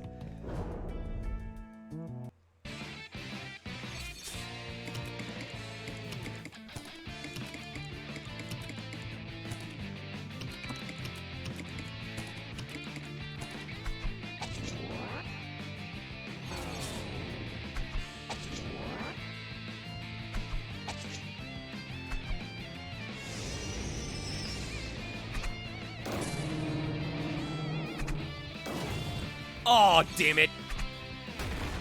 Damn it. You ruined it, Gaius. You weren't supposed to crit.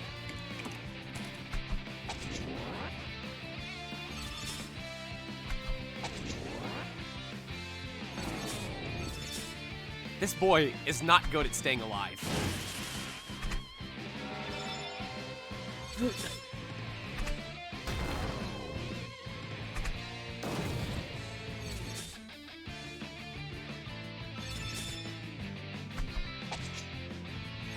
Why do you keep taking so many crits, my dude?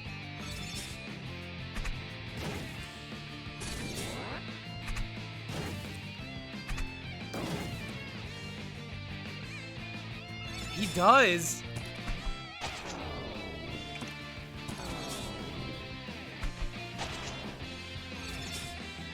I love when they take like 2,000 damage and then instantly heal half of it back. It's so good.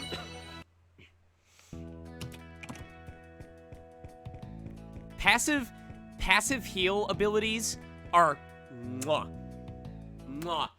I will always see if I can get my party healed via passives before dedicating a healer to the role. Because if you can get enough healing off of passives, that frees up an entire party member slot for additional damage or buffing and debuffing or status effects.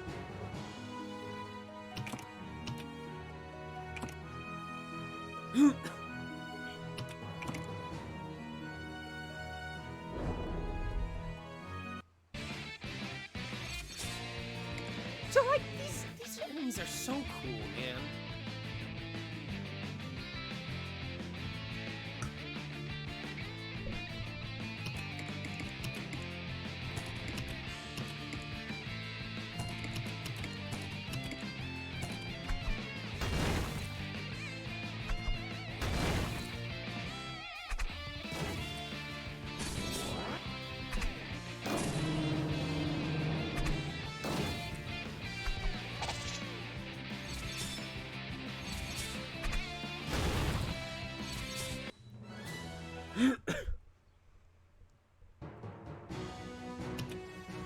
I will say one thing, Stone Seal. There is one type of healer that to me will always outpace, There's one type of healer that will always outpace passive healing, and that's healers that can overheal. If having a dedicated healer gives you access to skills that can heal above your maximum HP, that is much better than passive healing.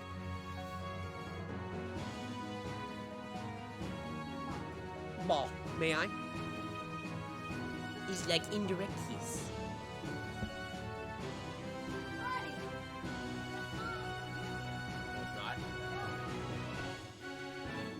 Oh. Oh.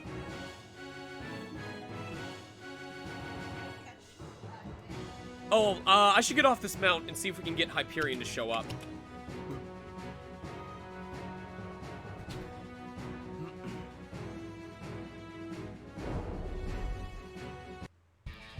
There we go. So as you can see, this man is 40 levels higher than my party currently. That's just because he showed up at level 30, level 50, level 70, and now level 90. There is no way I'm gonna win this fight. However, this is, I think, the only fight in the game, besides story-required losses, where when you lose, it's not game over. You just go back to the the overworld.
Now I gotta hope he doesn't die on this next turn. Please don't die. Please don't die.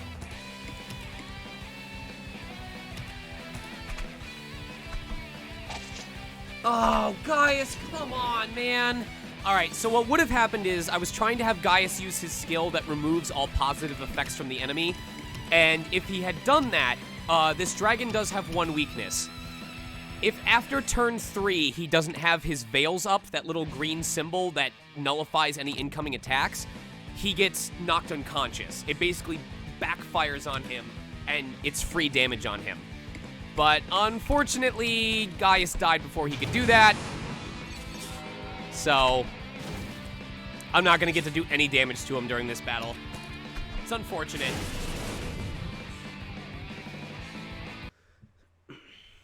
Take care, Salt.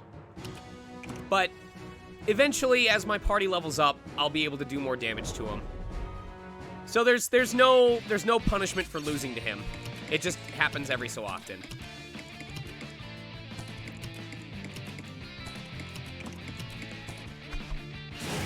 I wouldn't even call it a super boss because you can't avoid him. He's just a progressive... He's just someone to be like, hey, good to see you again. That's really what it is.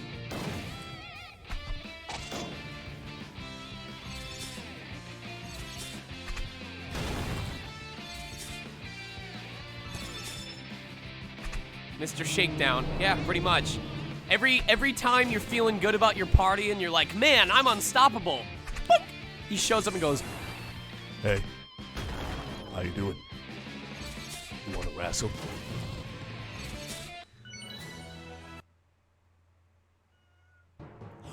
we have friend. Oh, by the way,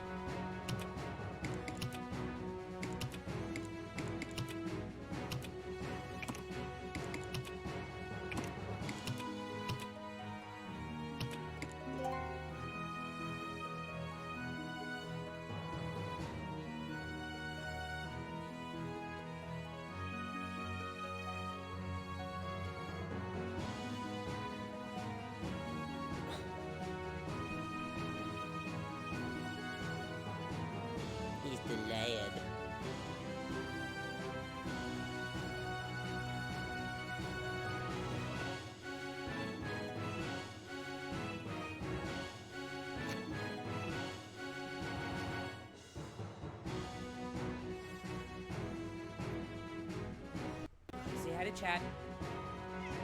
Oh. Can you do one more in front of the mic? Good boy! That was so good!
All right.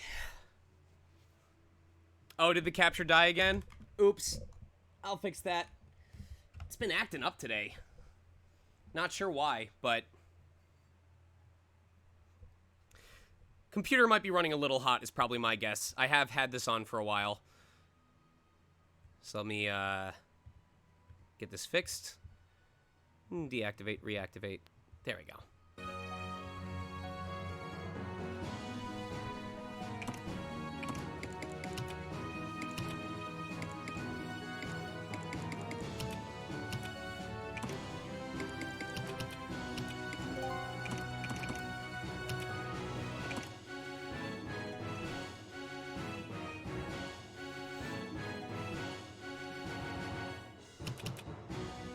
See if there's anything here. No? Okay. Any opening? Nope.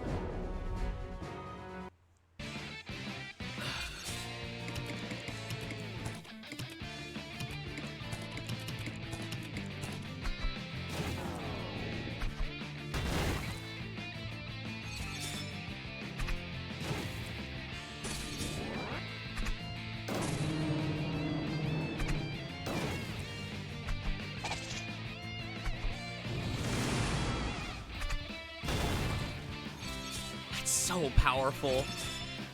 For being so cheap, that is so powerful.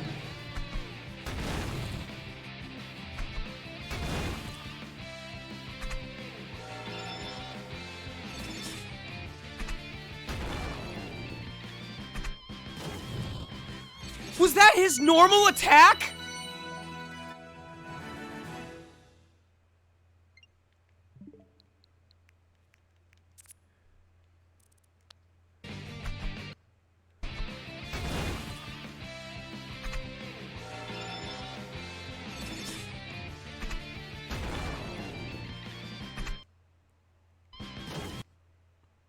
That was his normal attack.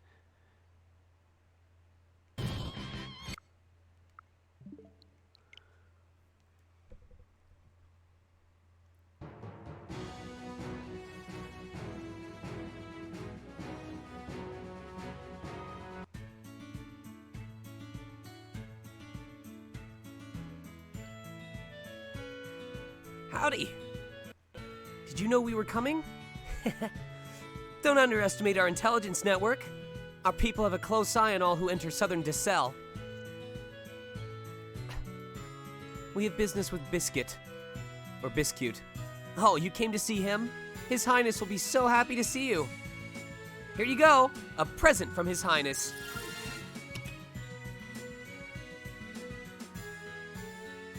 I'll take it. He says he wants to show you something.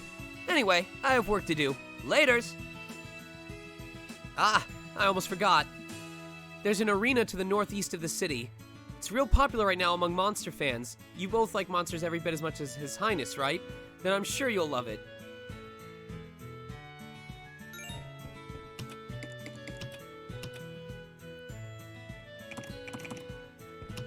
So here's where you can have the option to change jobs. So for example, Lux's original job was Traveler. And he had, you know, really basic skills, stuff like that.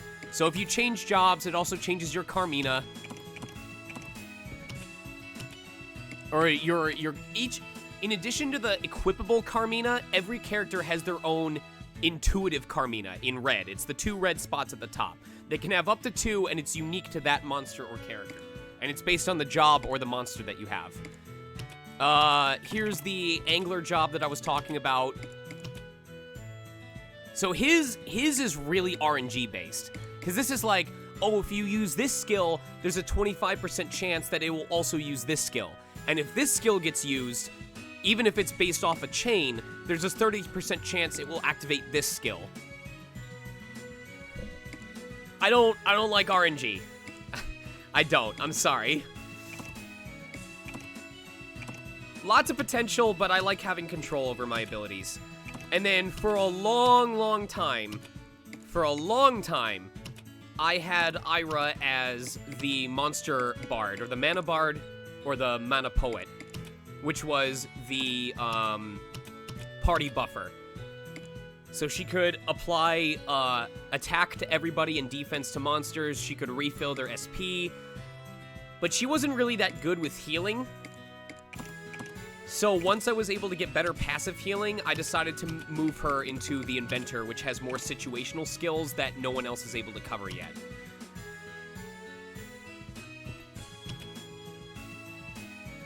So I guess we'll start on the left and work our way. So this is the part where you will make sure that you scour throughout the town. Because often in these little pots, for example here, is gold, or I'm sure at some point we'll find an upgrade. One of these will.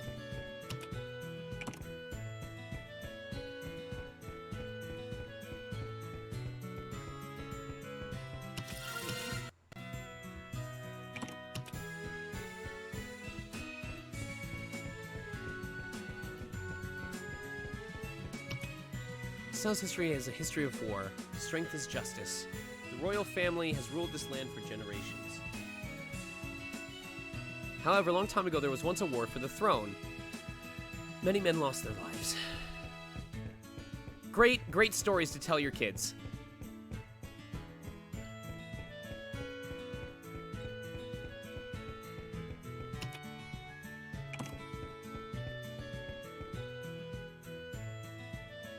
I can't find it. Where is it? Oh, I think I know what this is for. Can't find it anywhere. Yep. I know what this is for. Oh dear, it was so expensive, that turkey thing. Turquoise. It was a turquoise bird brooch. Maybe it went south to migrate. It is the season after all. This isn't funny. I'm sure it's been stolen. Oh, don't be silly. Who would steal that? Haven't you heard the rumors? There's been a rise in theft lately, and now I've become a victim. That brooch was really valuable. Those thieves must have really good taste. Hey, not funny, Grandma. So, a turquoise bird brooch. Does that sound familiar? So here's why it's important to keep notes. Not all of the side quests in this game are marked. If you go to quests, you notice that there's no notation about this woman having lost her brooch. There's no notes about it whatsoever. However, I distinctly remember, if we leave this town real quick, in a previous town, from exploring one of the rooms, I think it was Kelt? In the nun's house,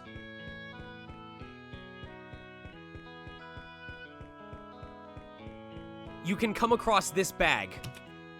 There are lots of shiny things in here. This turquoise bird brooch would look good on Ira.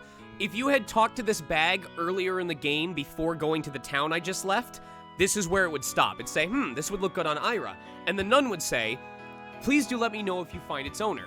Well, now that we know who its owner is...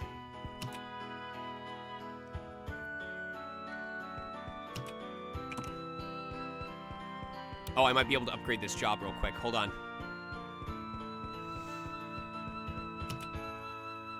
Not yet.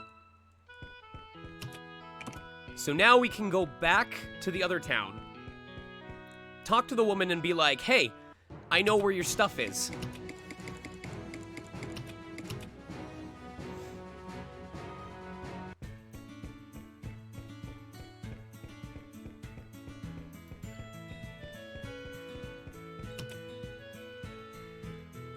The winner would gain the power of the goddess of victory. Well, that's what they believed anyway. The duels that took place in an arena at the top of the mountain to the northeast. Eventually, the custom was deemed barbaric, and the arena went out of commission.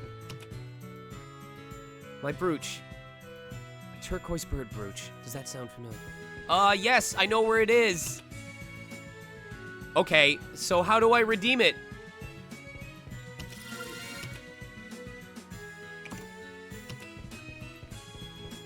Okay, I figured it was supposed to just let me take it. Oh yeah, maybe I should talk to the nun, you're right. I didn't try the most obvious thing.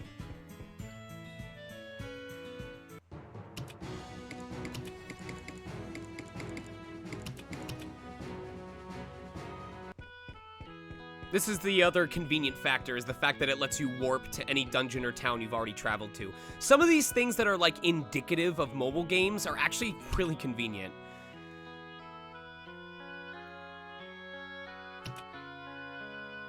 The Beast King continues to suppress monsters' violent instincts. He is their reasoning, so to speak. To this day, he carries on that duty. Not even I know where he is now, but I have never forgotten my gratitude toward him. If he was ever to forgo his duty, the monsters of the world would rampage and undermine our peaceful existence.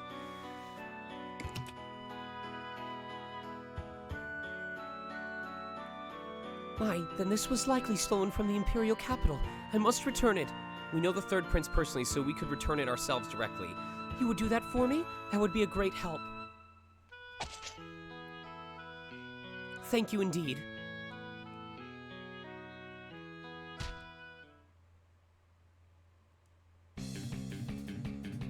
I gathered these for the sake of this village.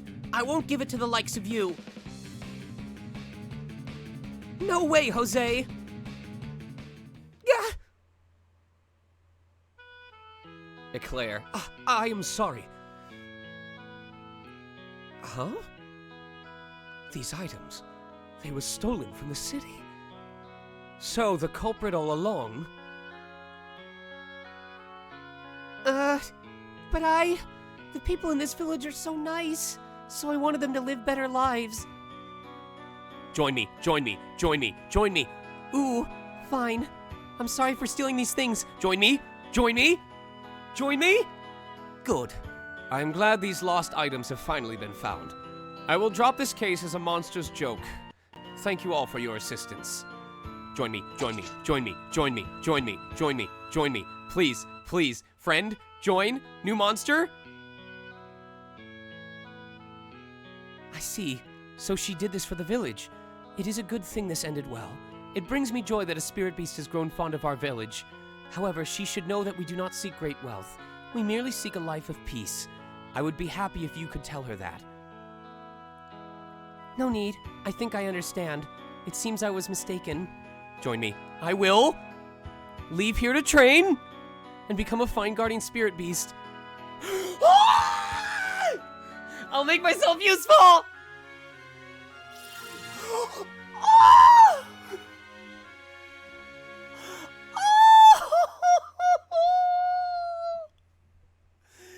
She's so cute! Oh my god, I love her!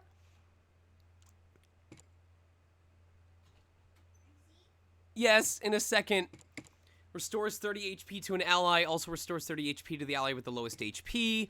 Attacks a target and others, also nullifies fortify effects. Restores 30 HP to all allies and gives abnormal states immunity. Applies fortify attack and critical rate for 2 turns. Also applies fortify defense and shield to adjacent allies for 20% max HP. If you have 3 plus/minus effects at the end of your turn, all minus effects are removed, and you recover 20% HP. So she is definitely good as a support if you wanted to have Ira run a offensive mage or offensive mage, if you wanted Ira to have a more DPS focused class. So it looks like Adamant, or as I'm going to name her, Alice, would make for a good heal monster. But I really like Ira's job, and I've got passive healing, so... No, like Alice in... Like Alice in Wonderland. Yeah, that's how we named Alice. Oh. We named her Dodo. The Dodo.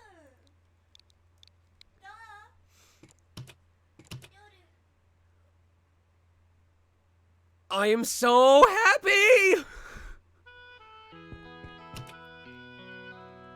So, that side quest doesn't show up in your quest log.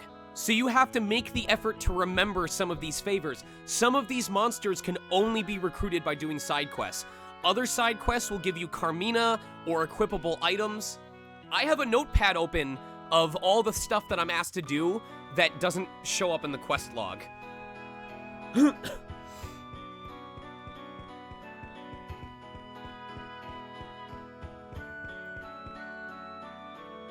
She is adorable.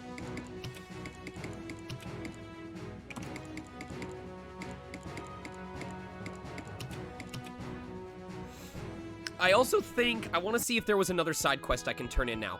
There was a dude in a library that says, do you know where you came from? Well, when you do, come talk to me. And I don't know if that was just NPC chatter, or if he actually gives you something for coming back once you know.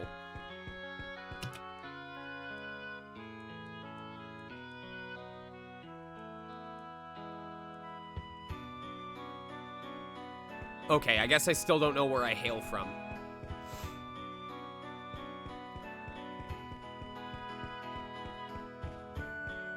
Oh, by the way, Prickly, just to help you save some money, just so you know, when you exchange monsters with someone else in your roster, you can choose to just bring the monster, you can choose to bring the monster over with their equipment, or with the equipment and Carmina. So, for example, if I swapped Jack right now with Valimar,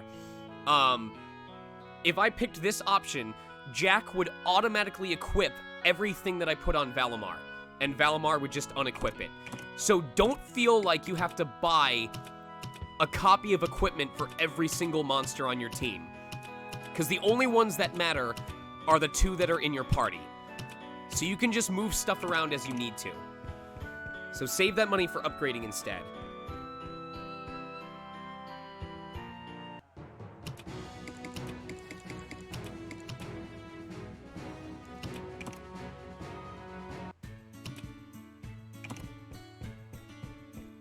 Alright, I'm gonna double check this and see if we can find some more upgrades.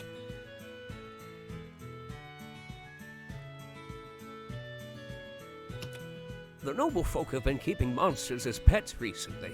They can only end in disaster. What in Rao's name are they thinking? The youngest prince started all this with that monster auction in his arena. Though rather than keeping them in their homes, I hear they pay monster tamers to keep them on the arena grounds. What's so fun about being so close to such deadly creatures? I just don't get it.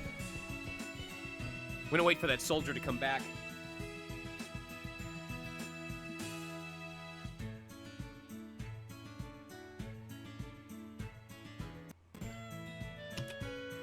Oh, are you lost?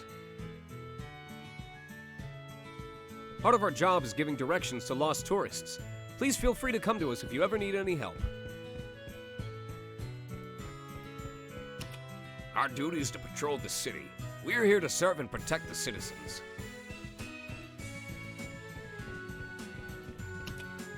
This is the patrol barracks. You don't look like you're from this city, but feel free to come here if you ever get into trouble. Man, this game is not being nice with giving me hidden boosts right now.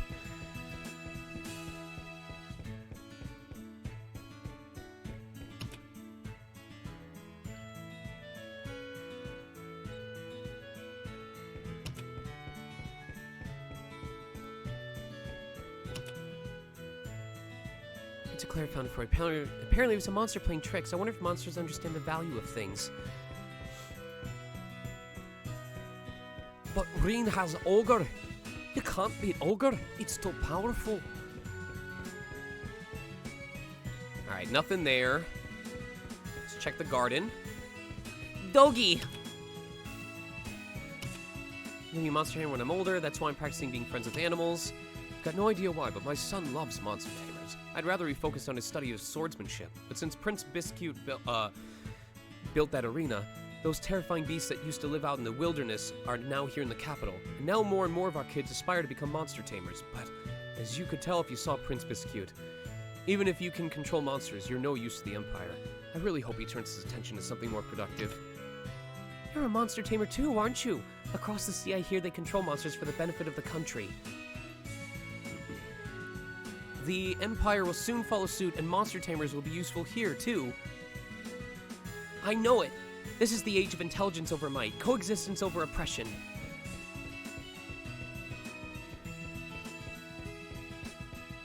Checking those flowers. There is actually... you have to check everything that stands out. There is an upgrade item for a class that you have to find in order to upgrade that class to its final level that you can only get by approaching a white lily on a beach. And I missed it at first, so I spent hours trying to look for it. So you gotta check everything in this game. This is Dazelle City, Emperor Garrett's imperial capital. It's the center of this vast land which is ruled by a great empire, a lively city brimming with entertainment. Prince Biscuit manages the arena in the northeast for fun. That boy is always so carefree. It seems he's opening yet another arena just for fun. It will be built away from the city on top of the mountain to the northeast. There we go. Just by checking that pot, I now get a permanent EXP gain increase of 1%. And this just happens throughout the game everywhere. You kids should be playing in a park or something. You'll get a mark on your name if one of the patrols sees you in here. I left Gilcari a while ago to live here. The area may just seem like sand and barren soil to you, but the Empire has prospered thanks to international trade. Thanks, Gileath Osborne. We're able to keep up with the latest fashion trends and keep up to date with the latest... Yeah. Oh, you made it through the mountain path, did you? Did you see any fiery birds by any chance? The Empire often uses them as symbols of immortality.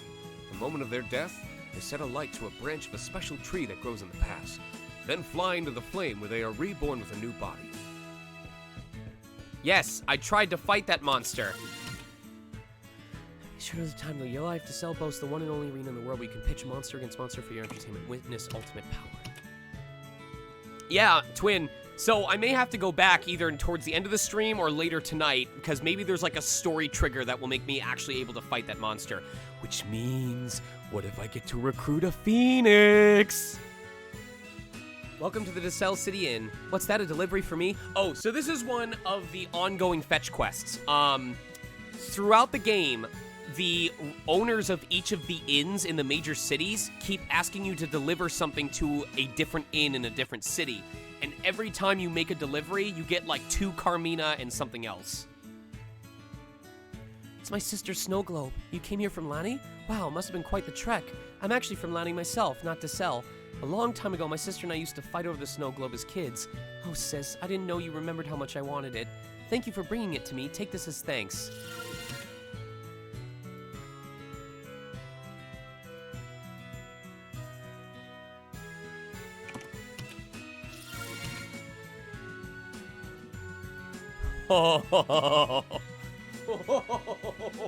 Oh, man. That one's good, but I don't know if it's worth replacing any of the stuff that I have. So just that quest alone is an incredible source of Carmina that you can choose between.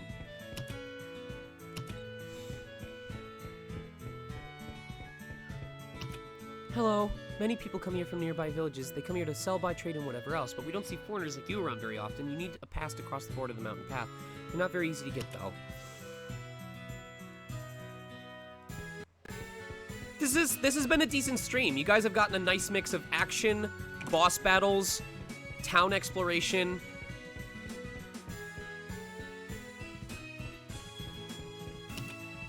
It's become more noisy here since that new arena was built. What's so fun about watching monsters kill each other? The youngins just go there for a cheap thrill.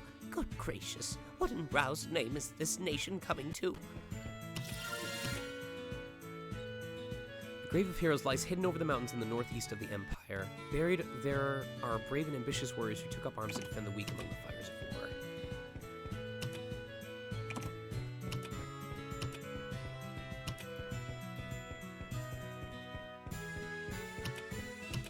A great cook knows the flavor of all ingredients he or she uses. The more you know about your ingredients, the more freedom you have when cooking. Now, you seem as though you have a questioning mind. You are still on your journey of knowing. So he's the one that I need to visit to upgrade Ira's current class.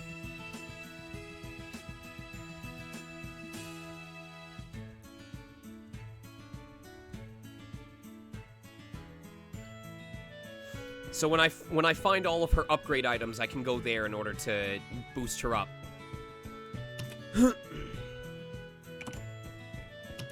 Welcome to the arena. Witness folk monsters from all over the world risk their lives in thrilling battles to the death.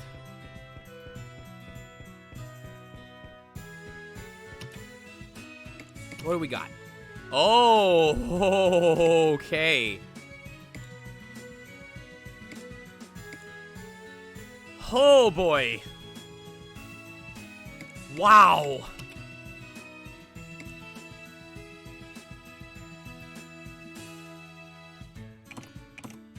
I am so glad I saved up my money.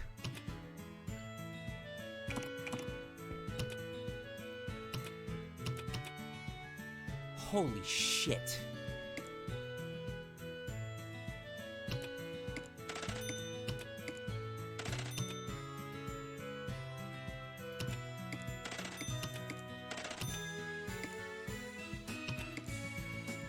It is going to take me forever to upgrade these.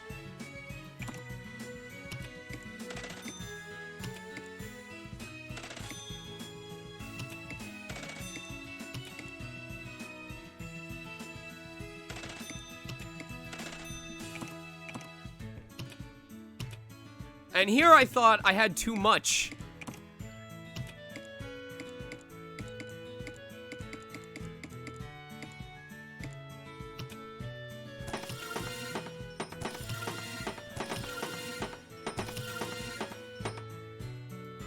That's not worth it. It's not.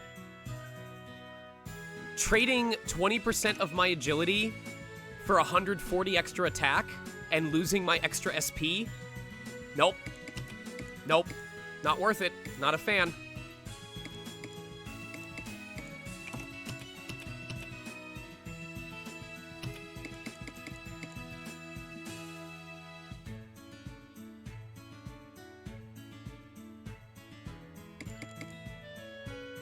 This, however, might be worth it.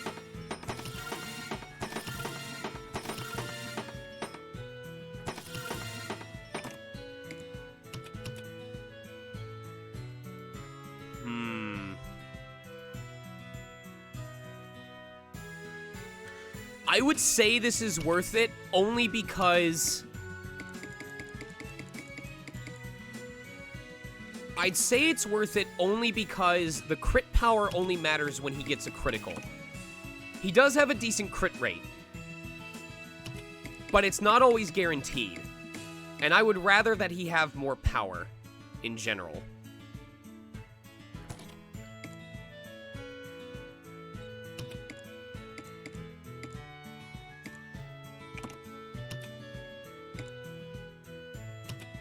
I am definitely gonna be working on upgrading these over time. Goodness gracious. I better hold on to that money. I don't even know where to start.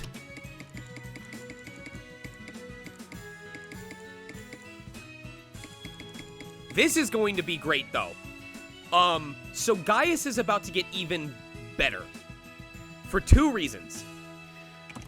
First of all, he's about, prior to when I had the drop ring on him, he was using the high hard ring, which was 1,000 extra HP and 150 defense.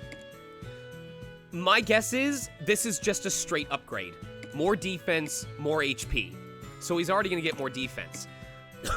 However, in exchange for getting 1,000 extra defense for most of this game, he also sacrificed 30% of his HP. If this is what I think it is, it's going to be a 999 defense shield, but with a sacrifice to agility instead of HP. Which means it won't matter for him because he's not supposed to be speedy. So he'll lose agility, but he'll get almost 4,000 HP back that he's missing right now, in addition to extra defense. Gaius is about to become an even sturdier tank than he was before.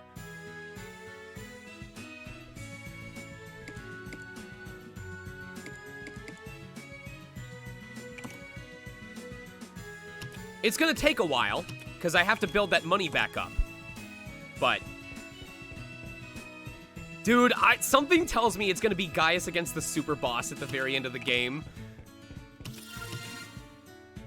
Oh, that is such a good passive item. You guys, when you play this game for yourself, you will quickly understand how important SP recovery is. That's so good. There's some magma caves south from the other side of the pass. It's inhabited by a type of dragon called the salamander. Their hide is so tough and lets them swim. Some are starting to see they're being overhunted. I already did that quest and recruited him. There are all kinds of monsters at the arena. I heard that Prince Biscuit captured all those monsters. I am excited to upgrade this equipment. For real. I keep forgetting that there's still better equipment to be found. That my monsters will get upgraded.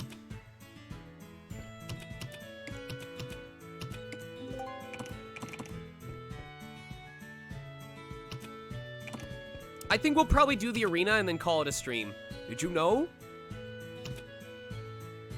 Long ago, there was a ship carrying a group of imperial nobles, and it disappeared without a trace. To this day, what happened remains a mystery. It's assumed that it sank and is now somewhere at the bottom of the ocean. It's been decades already, so there's no way anyone survived. I heard this from a sailor friend of mine. People have seen something in the northeastern ocean.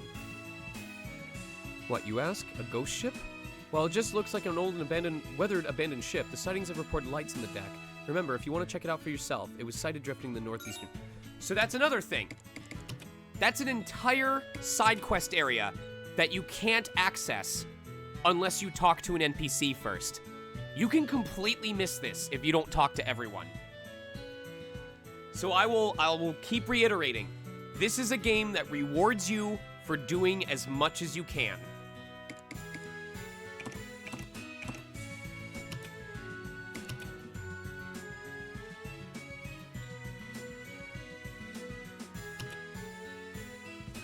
What's your character tonight? Class? Cool. What's his motivation? He's our NPC. He's basically everyone's boss. He's trying to hire them to go into the forest to figure out what's going on in the forest and everything like that. Cool. Thank you for sharing. This is the arena, run by the third Prince Biscuit himself. I'll check this left doorway first. Spectator seating is through here. You can watch the monsters fight from there. Monsters from all over the world battle to the death. Each fight is between two of the arena's very own monsters. I assure you, you've seen nothing quite like it. Wow, packed house. It's super loud. I think my eardrums are gonna burst. Look, honey, it's your social anxiety.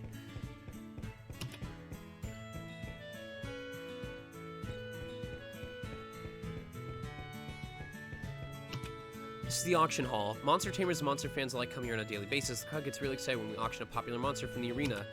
I quite like a bird-type monster. I've been thinking of getting one to go sport hunting with me. I'm actually a monster tamer myself. Until recently, working as a monster tamer was unheard of, but monsters are now reality since Prince Biscuit built this place. And now there are more jobs that require monster taming abilities. I'm so grateful. As a monster fan, I think Prince Biscuit is handsome and innovative. I wouldn't want to make his ego burst, though. They're auctioning the monster I really like that fought in the arena. I really want it. Are they? Oh, please don't hold an auction when I just ran out of money. Today's centerpiece is a unicorn. Unicorns are beautiful white horse-like creatures with a sharp horn on their heads. I've always wanted to see one with my own eyes. This is so very exciting. Also, by the way, guys, some of these side quests will make you feel things. From a $15 mobile game.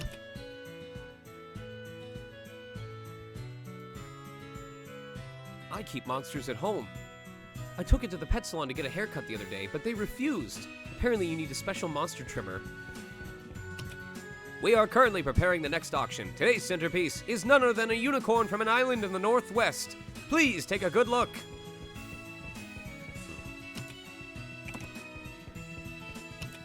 There's a monster groaning in the corner of the cage. Why have they assigned an Imperial soldier here to babysit these monsters?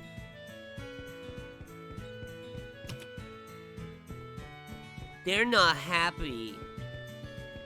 They're not happy. They sadness. Monsters here will be in the next round of auctions. Prince Biscuit and his monster tamers gathering from all over the world.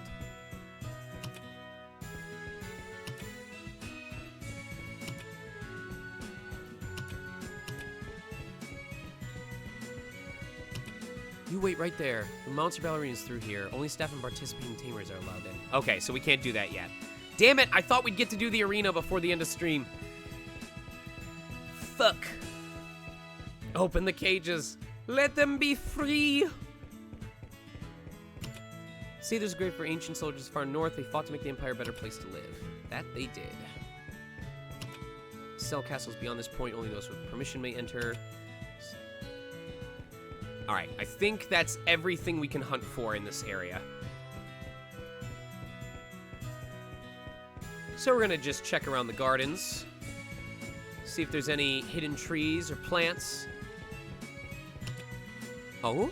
Biscuit gave you a permit to enter the castle. Whoa, that's new. Biscuit's never invited anyone into the castle. He can be a pain in the backside, but please try to get along with him. Oh, it's you! Long time no see. I came here to meet with Prince Eclair. I actually wanted to watch monsters fight in the arena, but Prince Eclair says he hates that place. Such a shame.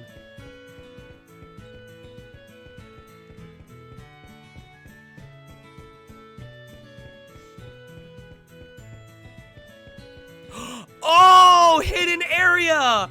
Oh my god. You know, this whole game, I was like, there's gotta be a hidden alcove.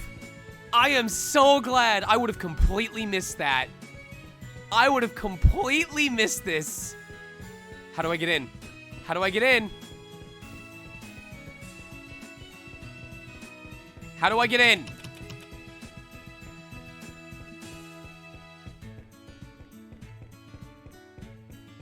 Oh, this is gonna piss me off. There we go. Oh, oh yes. Oh, yes. Not an endgame weapon, but definitely something that I need after tonight's stream. Hell yes. That is going on me right now.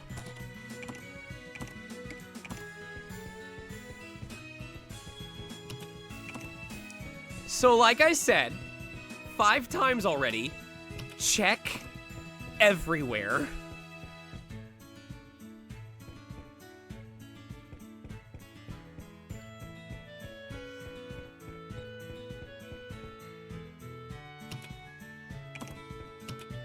Did you know? There's a gravesite north of there called the Grave of Heroes. There lie buried valiant heroes who fought in battles long ago. It's not the case today, but for a soldier to be buried there at the time was a considerable honor. I would rather be buried with my family, however.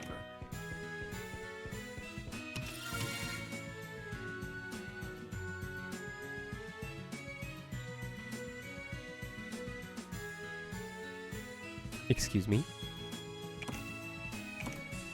Excuse me? Excuse me?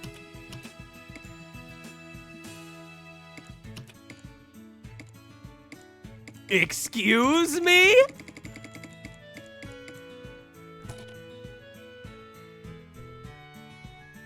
Oh, this lad.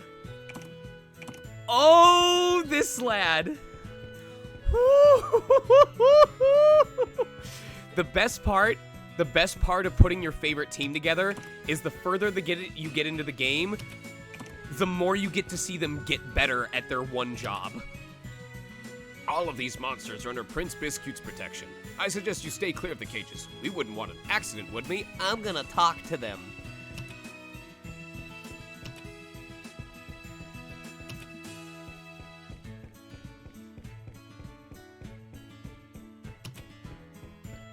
I have not ever met David Hayter. No. Down here is where the more dangerous monsters are kept. Wow, that's where Mitch McConnell sleeps?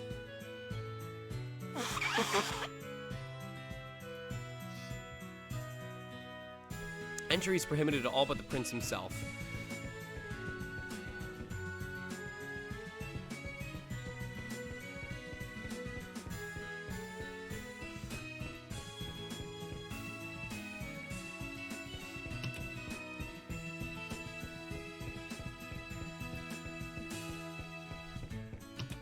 You learn a lot about the castle by just working here all day. All the women do is gossip. I do wonder where all those rumors come from. Royal family gossip, embroidery, reading, fashion, the 4 pillars of the Decel femininity. Femininity. Let's go. This game is setting me up. First Prince Chiffon is an excellent swordsman. The Emperor trusts him the most out of all his sons, although he's often away from the capital. He has so many official duties to attend to. Second Prince Eclair excels at finance. All right, does someone who knows French tell me what a chiffon is? Because we've got biscuit, eclair. What is a chiffon?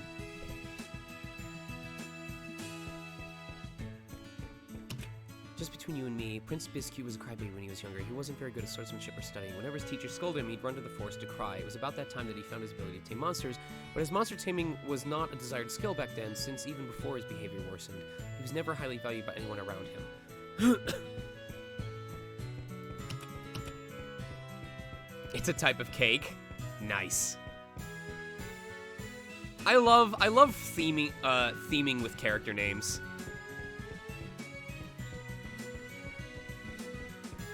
That's just a personal favorite.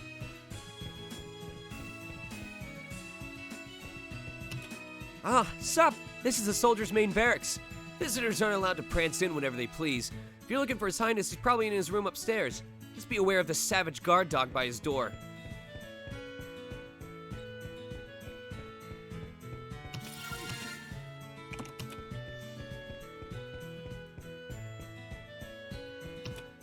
More and more people are going into Gomadra volcano to hunt salamanders due to the extreme danger within.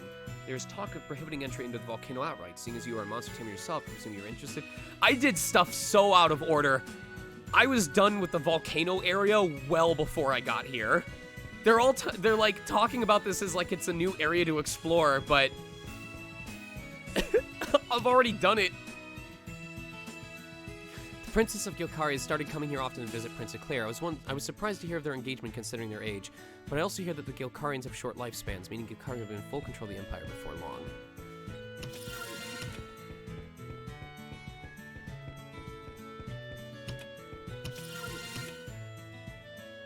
Oh.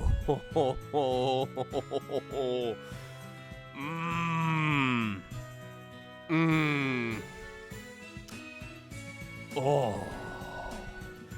Lux could have permanent 20% recovery off of whatever damage he does.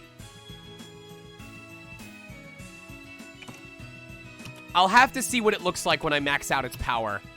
Like, well, see, this is where you have to have choices. Because the idea is, would I rather use a sword that probably has less attack but has a leech effect? Or do I want a sword that's a little bit stronger and gives you more SP at the start of the fight? Or do I want to go with a sword that's probably way more powerful but has no special effects? Or worse, has detrimental effects? So you have to, that's why, like, you know, since Lux may not be the main DPS of the party, I might go for a sword that's less powerful because it gives him more SP to use his skills with. In fact, I may swap out his shield relatively soon for something that's a little bit stronger, like a knight shield or something like that, just so that he doesn't take as much damage in exchange for doing less damage when I crit. Who knows? Even now, even with this busted party, there is a lot of strategy that I have to think about in terms of what I want everyone's job to be.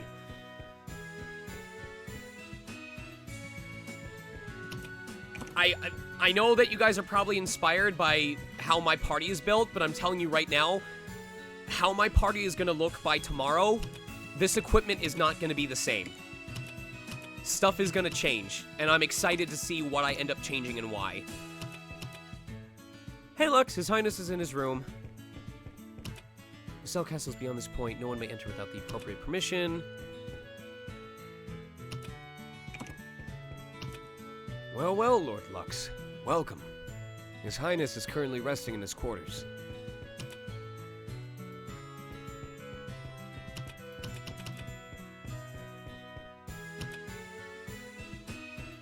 Lalamar. La la la la la.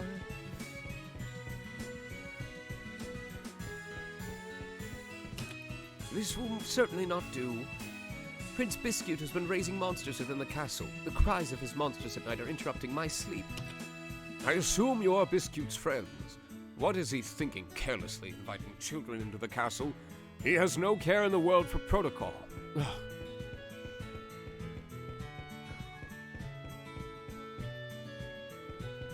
Dude, can we take a moment to appreciate Valamar's luscious hair?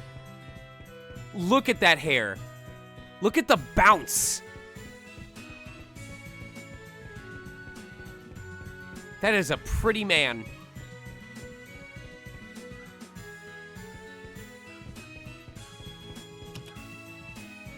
Only one monster is permitted to enter this room. Me! My master loves me after all.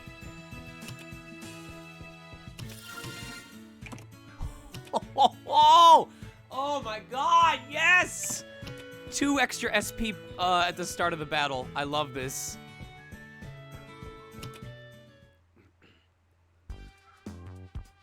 You came.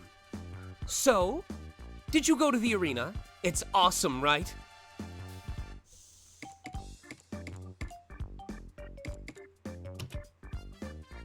Huh? What in Rao's name are you talking about? My Viator is your brother? Is this as an excuse to take my beloved monster away from me? I love that fluffy little thing. No way am I giving him to you. Anyway, next topic. You see, Lux, buddy, pal, chum, friend, old buddy, chum, pal, friend, amigo. I am in possession of a treasure to end all treasures. Want to see it? Are you having a laugh? Are you doing a silly? You haven't even seen it yet. But fine.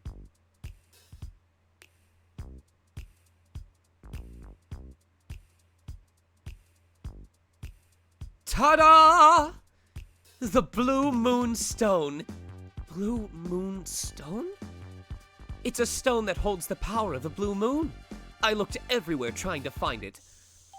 A simple rock holds the power of the Blue Moon? I suggest you actually learn something, Miss Ira. When the Beast King subdued the Doom Giant Squall, the Blue Moon crumbled. This stone is said to be a piece of it. You see, Squall was just an ordinary monster. Then he became violent after absorbing the Blue Moon's light. This stone may be way smaller than the moon itself, but if a monster was to eat it, they'd gain unimaginable power. What's with those faces? Do you want it? I know you do. Jokes! As if I'd give it to you guys. I just wanted to show off. Dork faces! And anyway, I can't use it. Using it is forbidden. Something about angering the gods.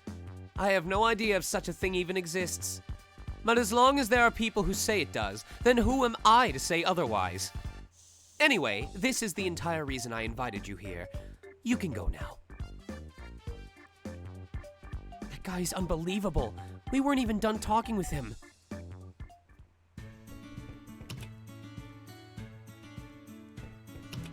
What? What do you want?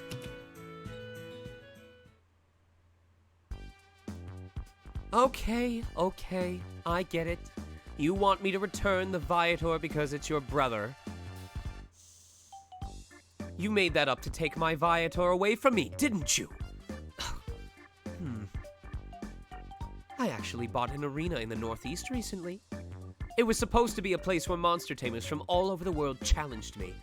The champion. But none were brave enough to challenge me, you see. Well, I wouldn't blame them. After all, I am the unprecedented, unparalleled, numero uno monster tamer. What you say? You'd agree 100%? I was gonna pulpify all who challenge me. And smasheroo against any who seek to become more famous than moi. But I never got the chance.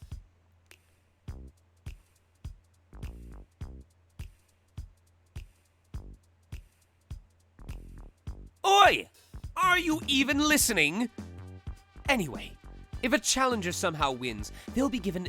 Oh my god! This is literally the Starry Night tournament from Dragon Warrior Monsters.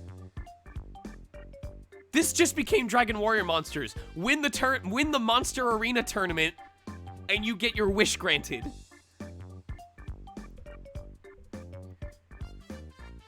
Challenge me, Lux. My Viator and I weren't tip-top last time, so we couldn't settle this then. With Leaf Village and the incident with my ship, we're 1-1 right now. It's time to finally settle this. If you win, and that's a big if, you can have my Viator. No, you can have anything you want. Anything at all. But only if you beat me. I'll be waiting for you at the arena.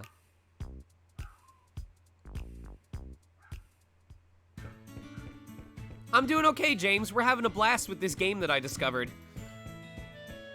Maybe we'll get to do the Monster Arena after all.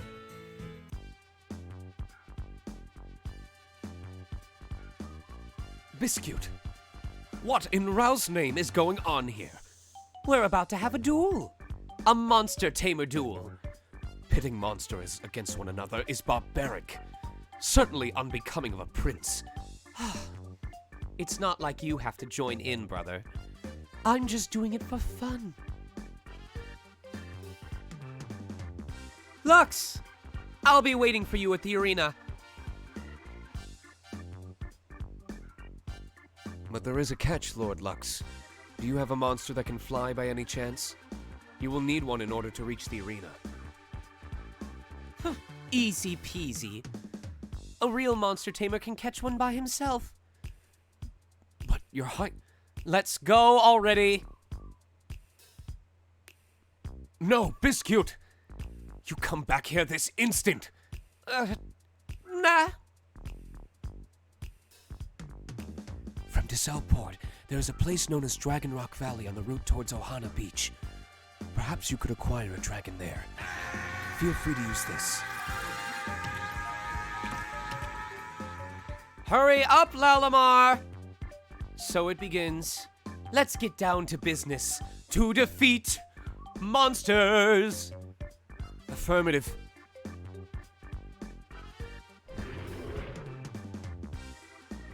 Biscuit!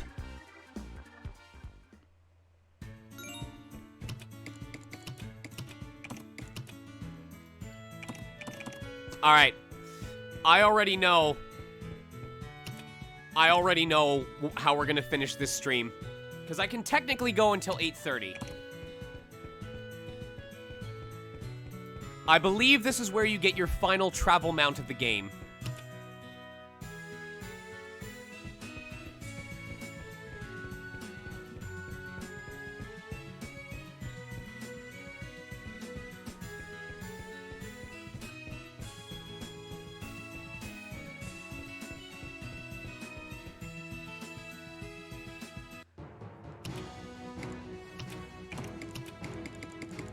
Thankfully, I had already visited it before.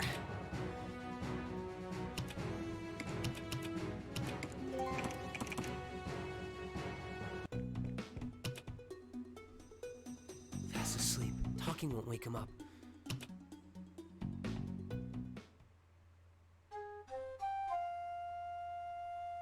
Toodle. Join me? Who goes there? Who disturbs my slumber? Oh, you desire to fly on my back? Nonsense. You are lucky this old crock was the first to lay eyes on you. This valley is a paradise for us dragons. Before any of my younger hot-blooded brethren lay more than their eyes upon you, I suggest that you leave. Heed this wise old dragon's warning, and I'll get back to snoring. Whoa, did he just moonfly? Oh, look at all those upgrades. Oh. Oh.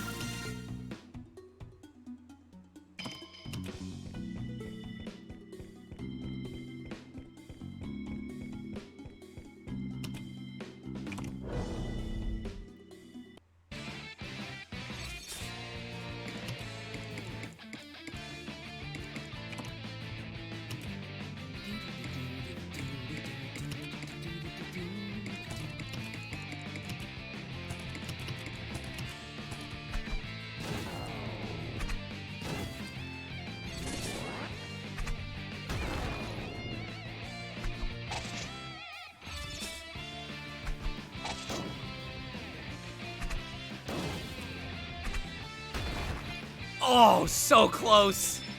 I hate this.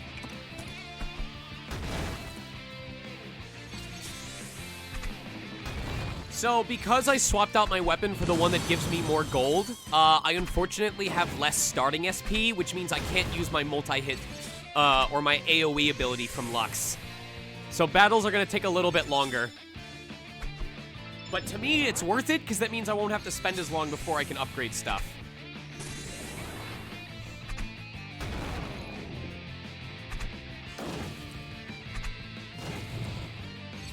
My dude, that's not okay. 9,000 crit.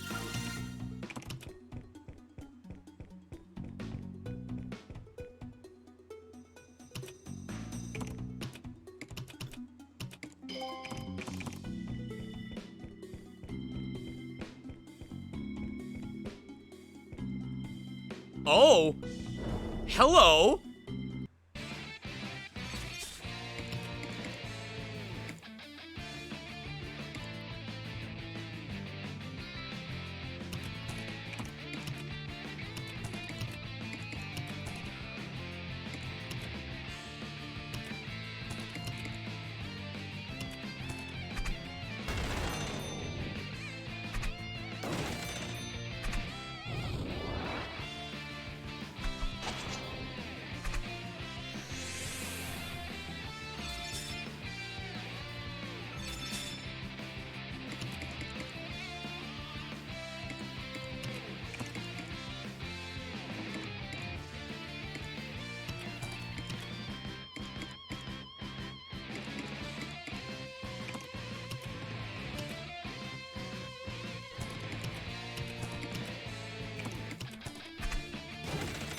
Can we please crit?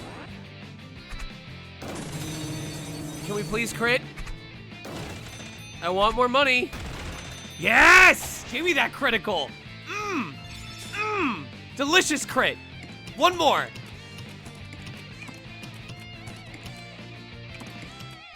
Give me that money. Can I get another crit? Come on. Whoa! Valimar with the double crit! Oh, how much does that give me? Woo!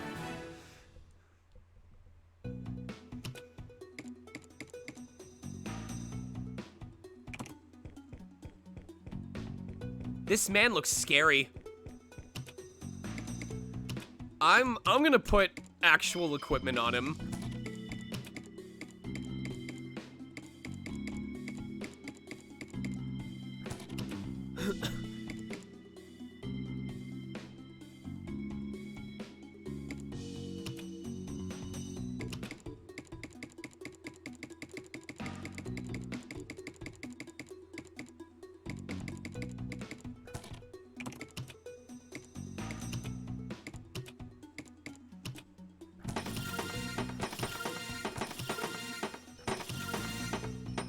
Holy shit. Oh, Gaius. I love you.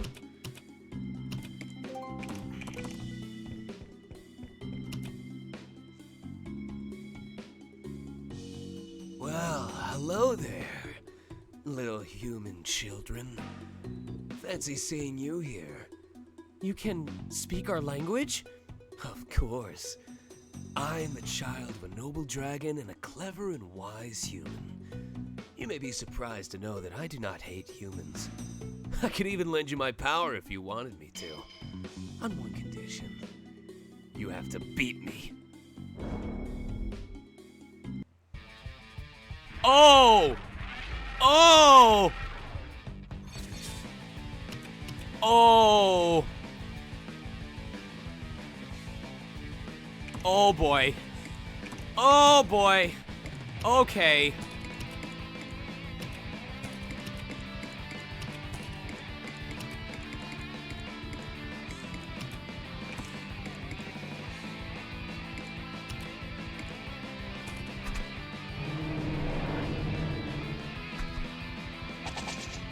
Oh, this could be bad. This could be real bad.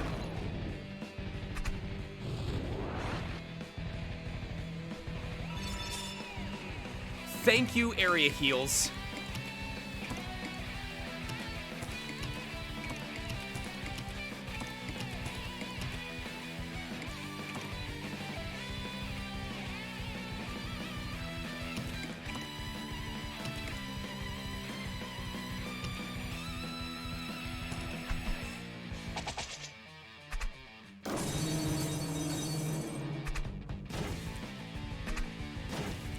Oh my god! Those basic attack crits, though! Oh, it's so good! Oh, it's so good! I love it!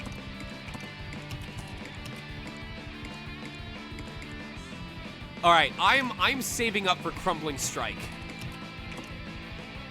Lux and Valimar need to stay alive so that when he gets below 50%, they can start going ham. Woo! Valimar, please.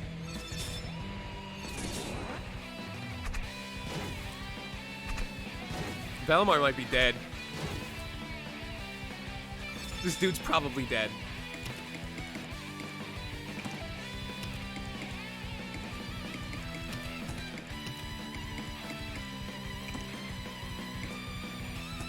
Please, please survive. Please survive.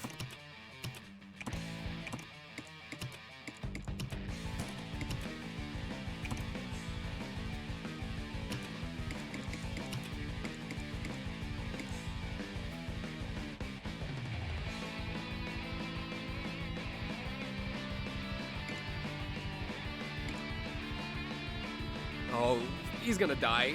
He's gonna die. He's gonna die. He's gonna die.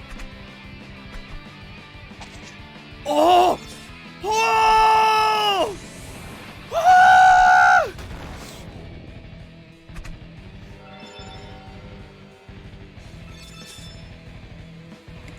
Let's go!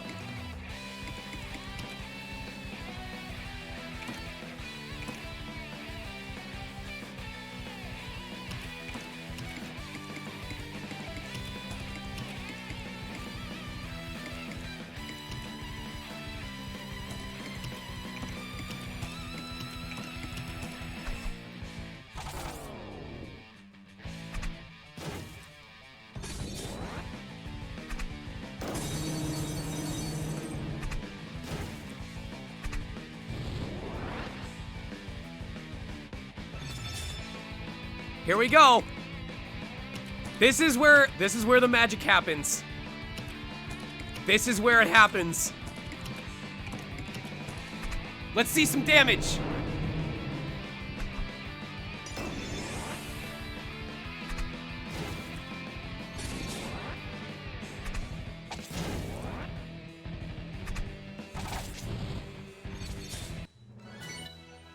What?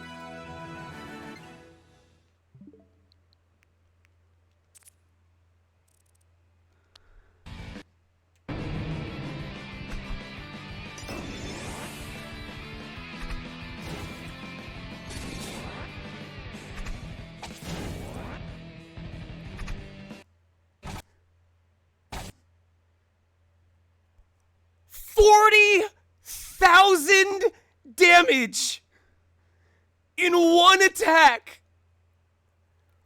40,000.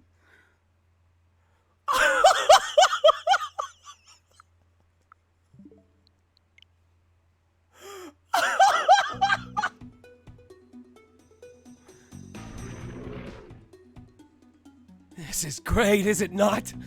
My blood boils. As promised, I shall lend you my power.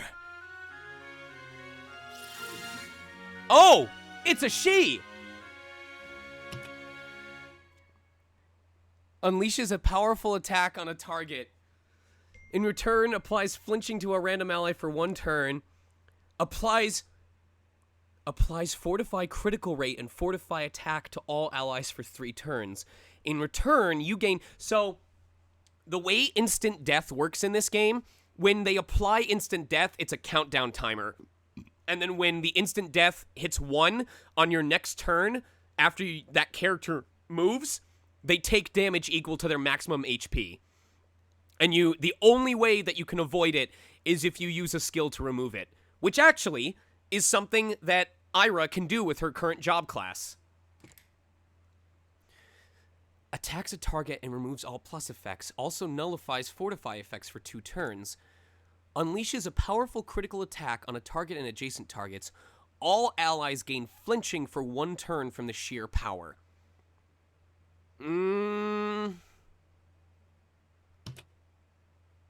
Each time an ally is knocked out, your attack is increased by... I don't like this. I'm not a fan of this. I like this skill a lot. If I can easily remove the instant death using one of the healing skills from Ira's inventor job. And I like that it gives fortify attack and bonus critical rate to everybody on the team. But this, I don't like it. If these skills were half the cost, maybe. And even this is not as good as,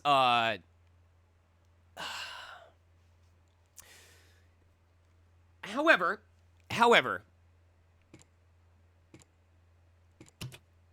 I feel like she is a late battle DPS. If Gaius is the wall that's supposed to stall a battle out, she does well at ending the fight if she's the only one still alive.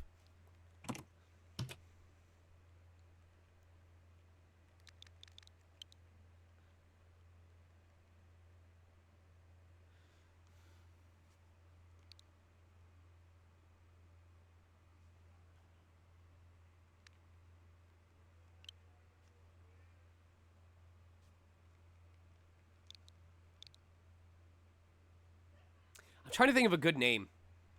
Here, chat. I'll let you guys vote again.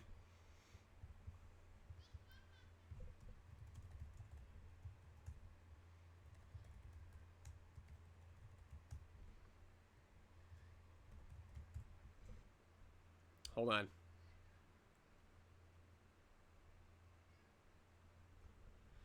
I want to get 5 names this time.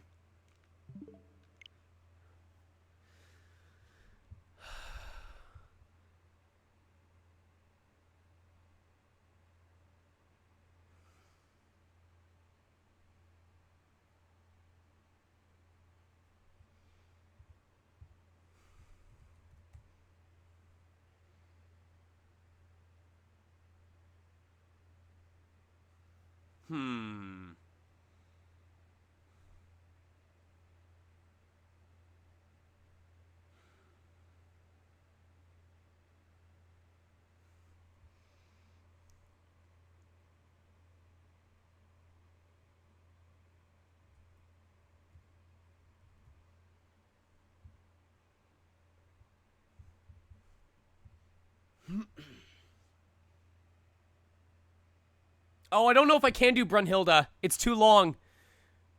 Brunhilde's too long. It's not valid. Don't vote Brunhilde. I can't do Brunhilde. Brunhilde's Athena instead. Brunhilde is Athena instead.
She's strong, though.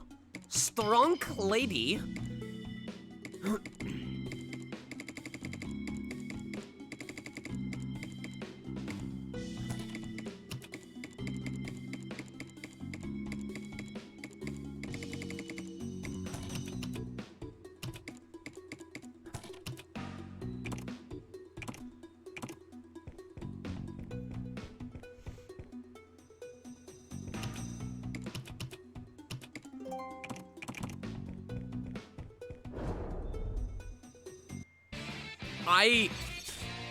I did not realize.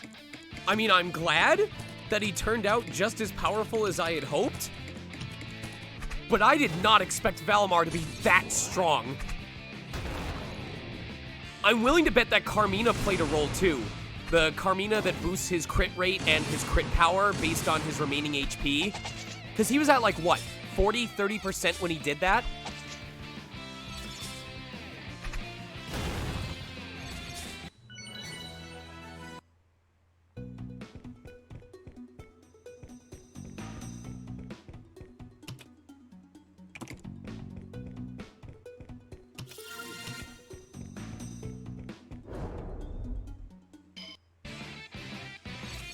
Dragon.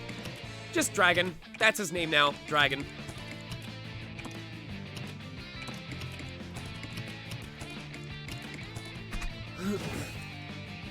Name? Dragon. Species? Dragon.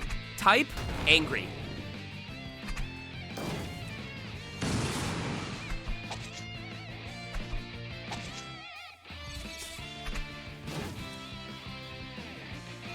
Valimar hits like a fucking truck, though. Jesus Christ.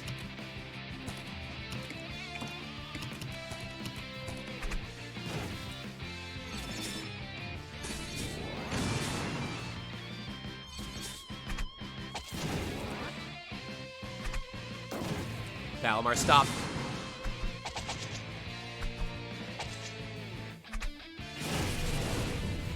Valimar, stop!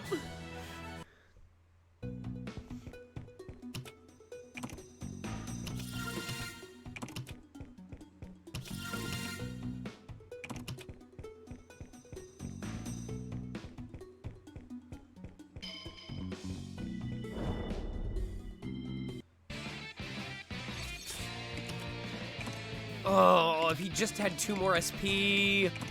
Oh, this pisses me off.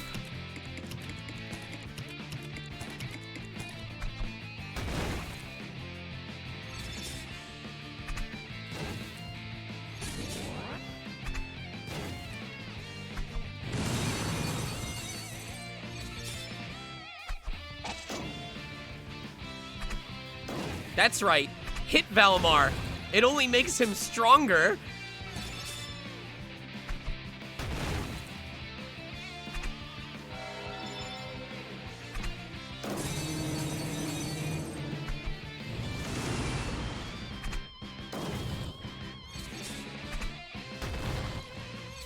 Jesus Christ. And this man still has 40 levels. 40 levels to gain of attack power. And whatever new equipment we find along the way.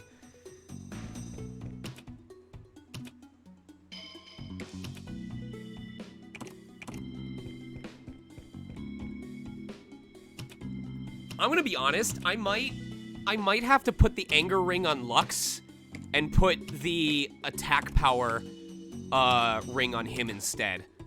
I'm not sure yet.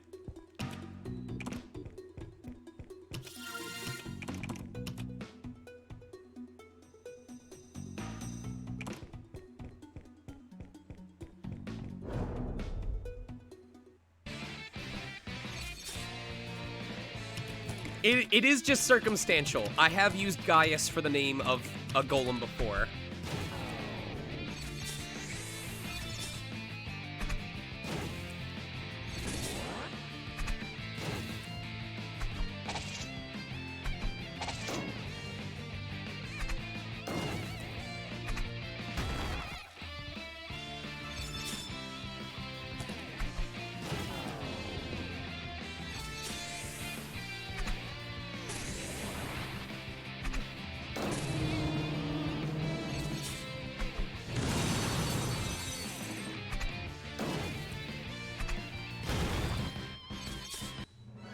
so ridiculously strong. Jesus Christ.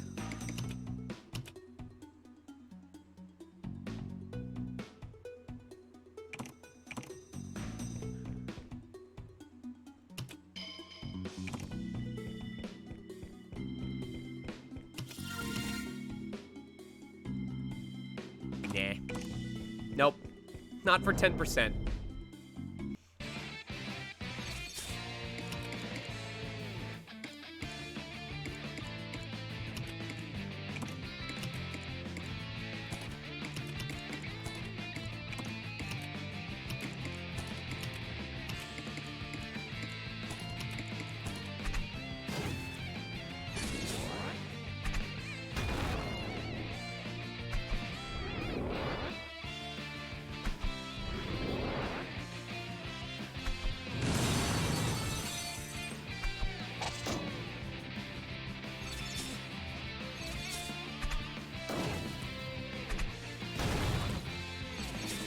Damn it, Gaius.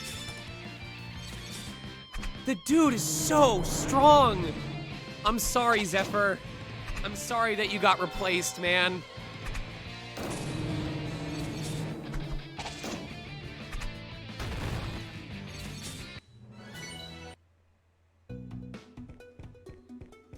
That's too good. That is too good.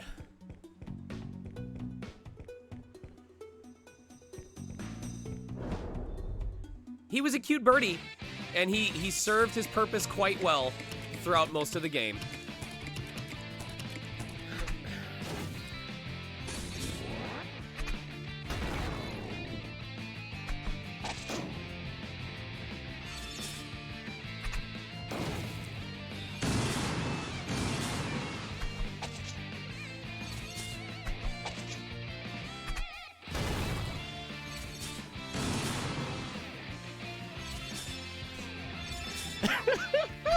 There's Gaius just casually healing 4,000 HP because you didn't kill him. Just a free 4,000 health. No big deal.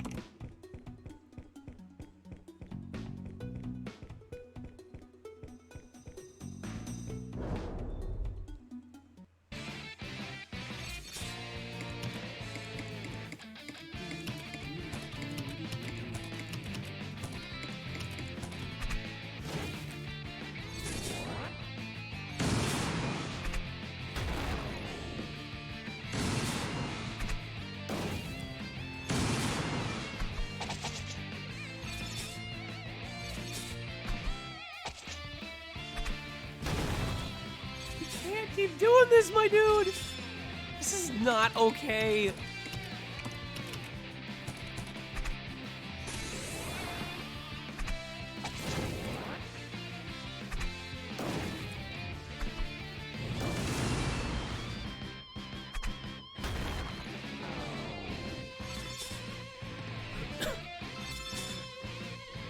I know. I'm excited for what he's gonna do, like end game or post game.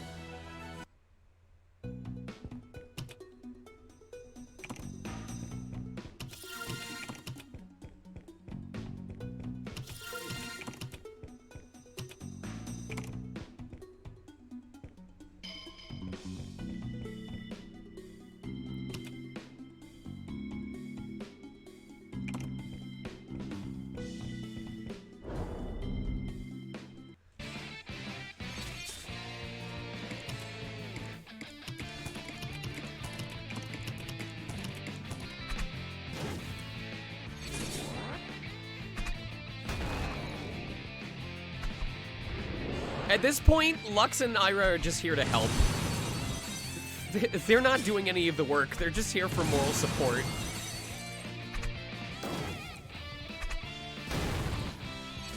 God damn it.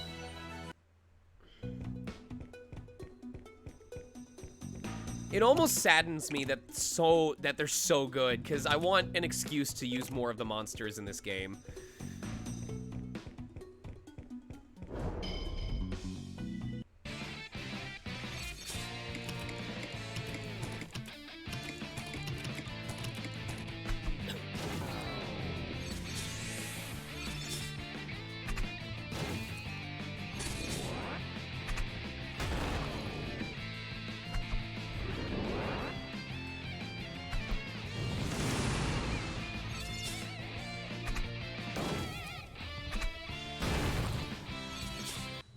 damn it, dude! He just wipes them out! I'm setting it up so that he kills the enemy he's attacking so that he gets the extra splash damage. The splash damage wouldn't happen if he didn't kill the enemy he was targeting. But it's still the fact that he's doing it this consistently and then critting both of the other enemies. Come on, man.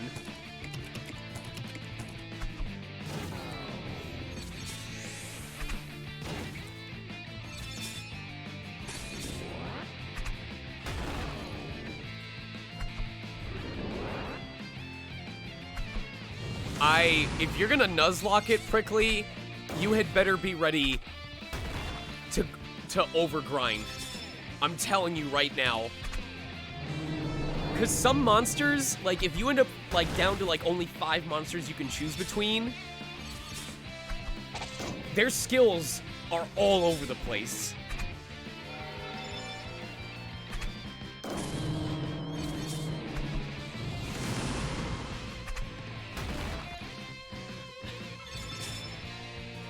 It's certainly possible, but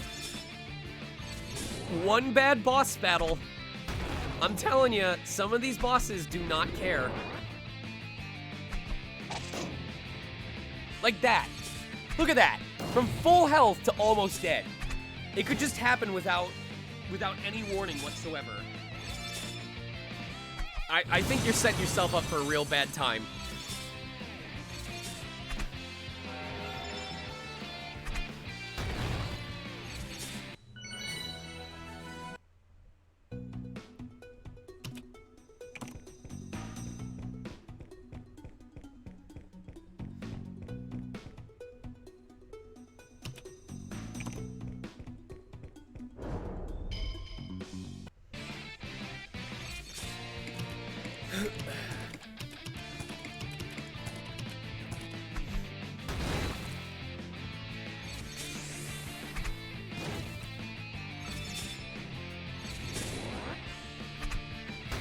So nice of the healer to give herself all the buffs.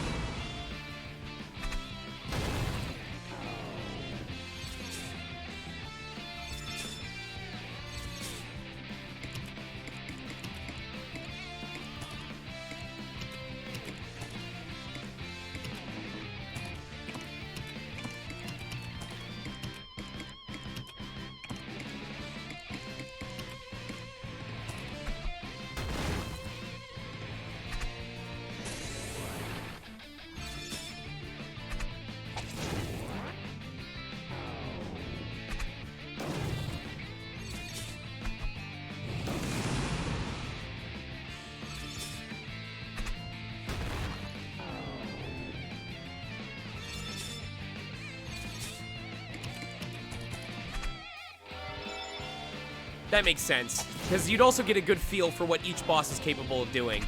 I can understand that.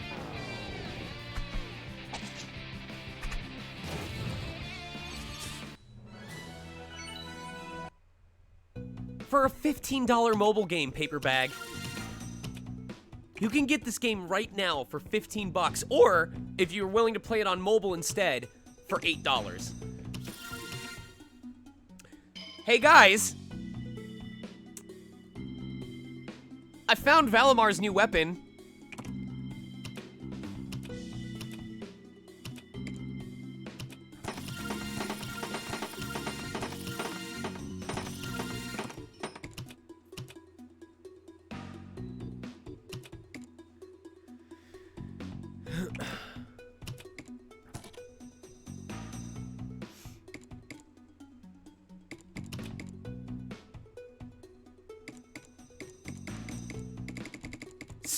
Slight damage decrease. Slight damage decrease, but 40% crit rate.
I think we're fairly close to finishing this volcano.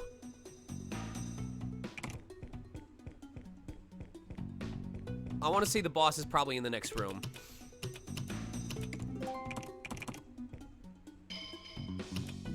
Oh, God. I lied.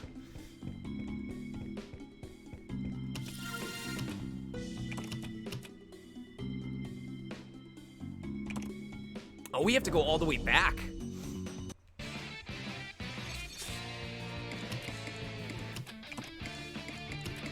So yeah, this is one of those parts where it can feel a little slow and grindy. So just be aware that there's going to be moments like this.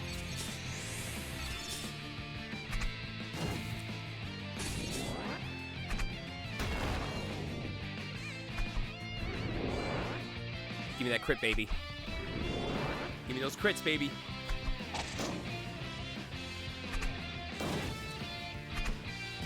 Oh! Meaty hits.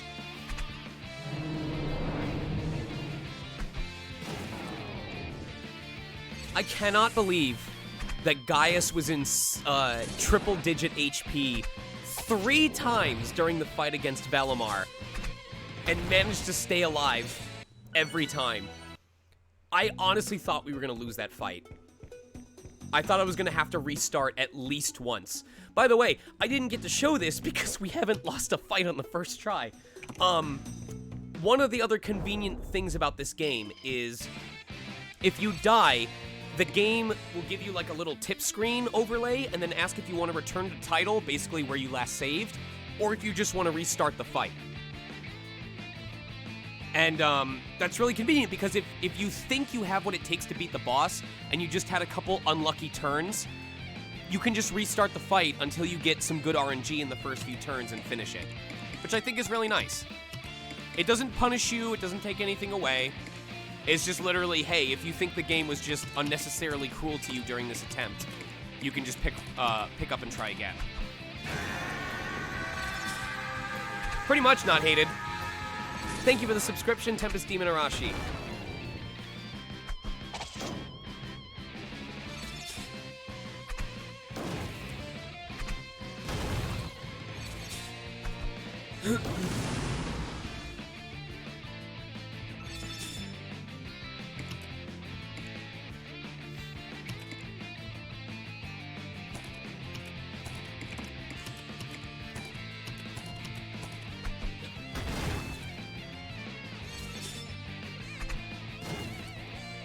These dragons are pretty.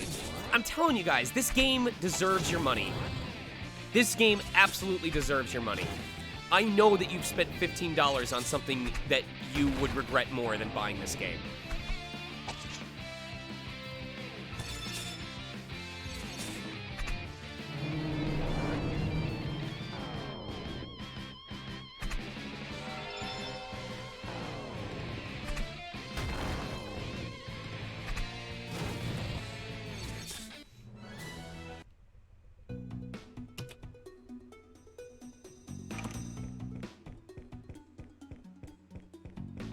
Keep in mind, I'm 33 hours into this game.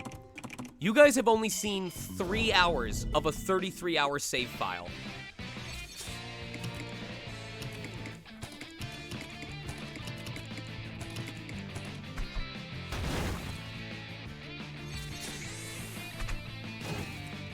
And I'll be honest, like, if you're the type of person that wants to get into stuff like Etrian Odyssey, this is a really good game to understand the basics of how important buffs and debuffs are. I'm dead serious. I think this is a really good game to teach about the importance of buffs and debuffs. Am I about to lose this fight?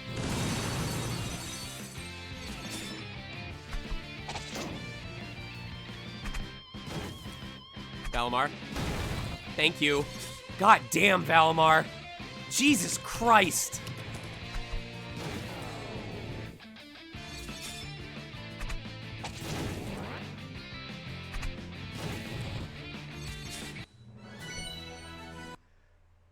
This man, I swear to God, instantly, you're not wrong. You're not wrong.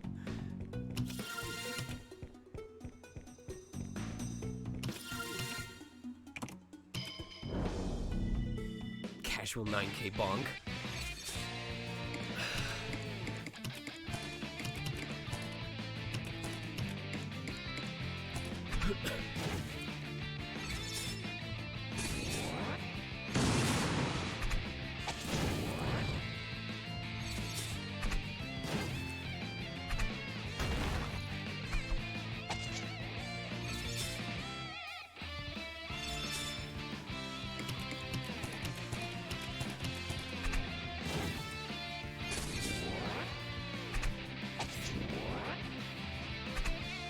Yeah, well, they're the only two humans you'll ever have in your party, correct.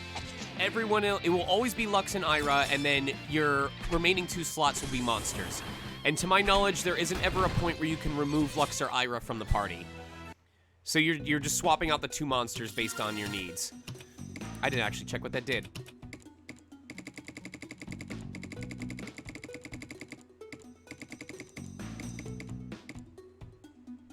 Oh, nice.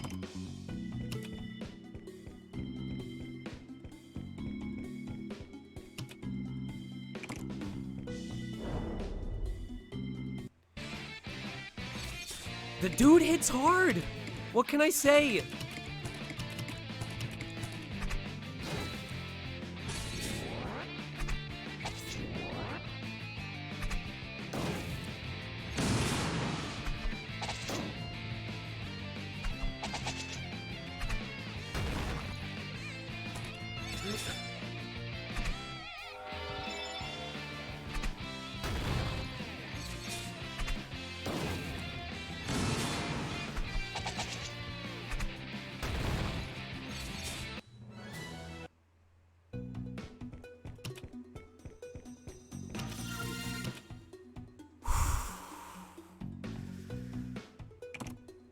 God, that's strong. Hey, what's up, Poncho?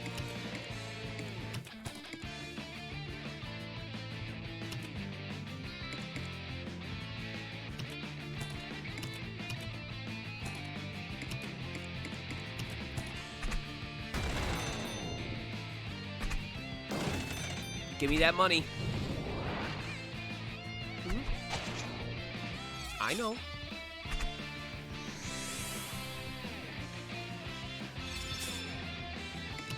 Give me them crits. Give me them crits.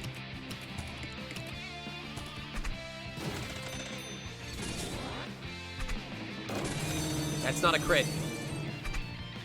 That's not a crit. That's a crit. Mmm, delicious crits.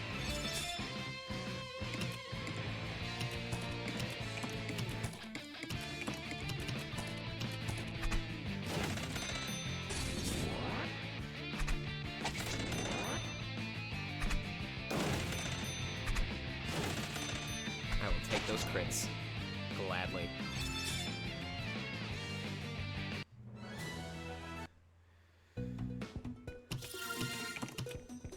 We got a lot of attack boosts in this dungeon, too.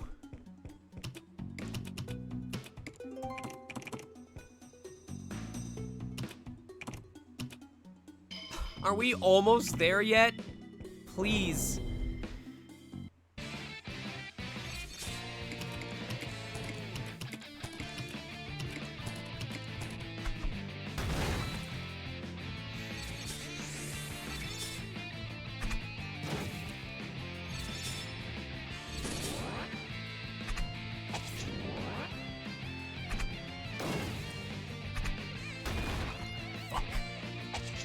Damn it.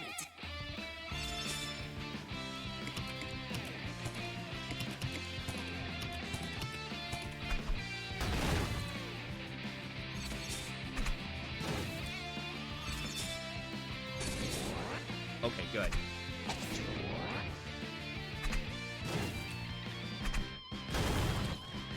Not quite what I wanted, but we'll make it work.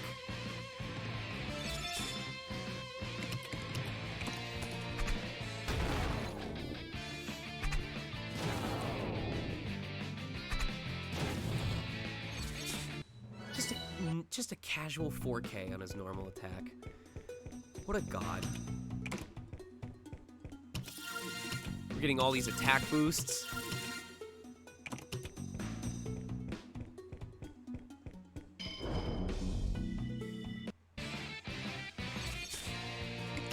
You'd be surprised. Yes, he's at a disadvantage, but keep in mind how much damage he's been doing, or how much damage he's been soaking.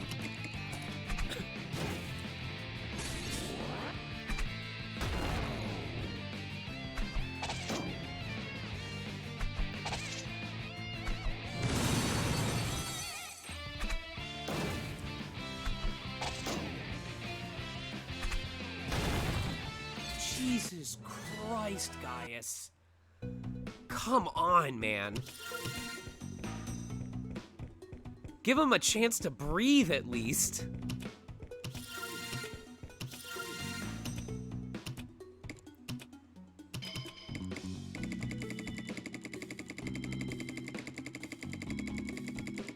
Alright, I'm gonna check something real quick. 1, 2, 3, 4, 5. Okay.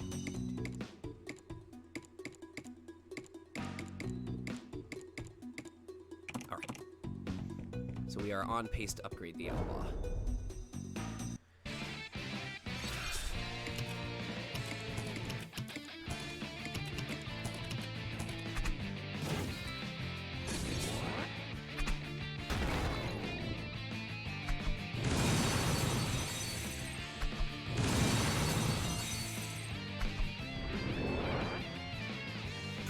For wins. And death. Oh, he didn't crit on any of those. All right.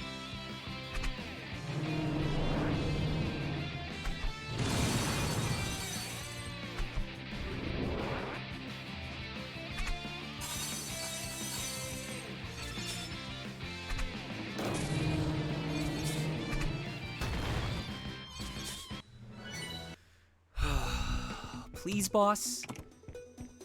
Please, boss. I have to end this stream soon. Like, really soon.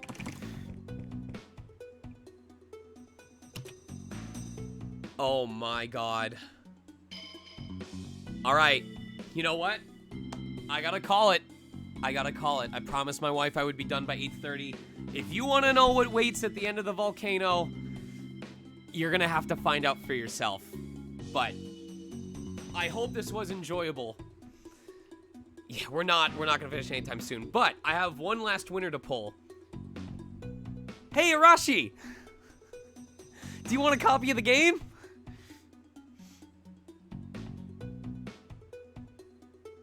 Alright, you know the rules. Figure out which, whether you want it on Steam or Switch, message me on Discord, I'll help set you up. But before I go,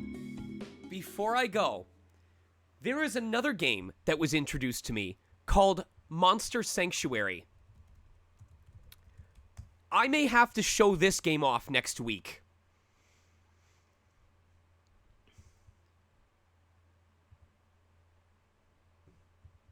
What if I told you? What if I told you there is a monster collection game played like Metroid with a battle system and ability trees for your monsters, and how you can explore depends on which monsters you have with you.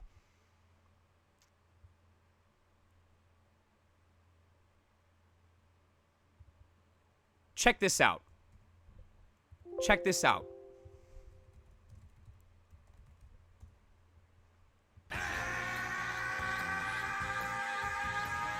Rated everyone 10 and up.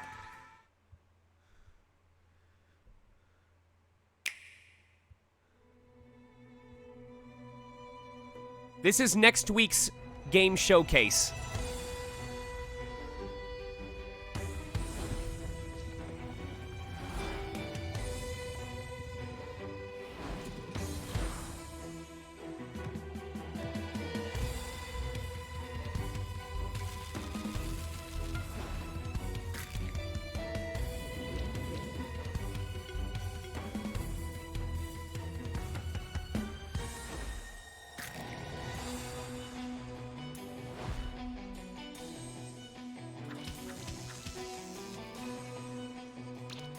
That's a war turtle! That was a war turtle!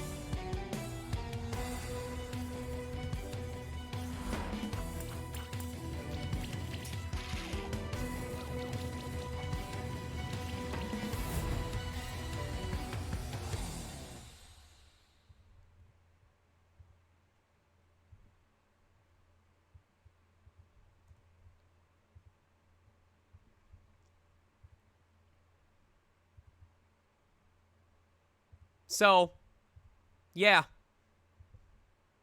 So, yeah.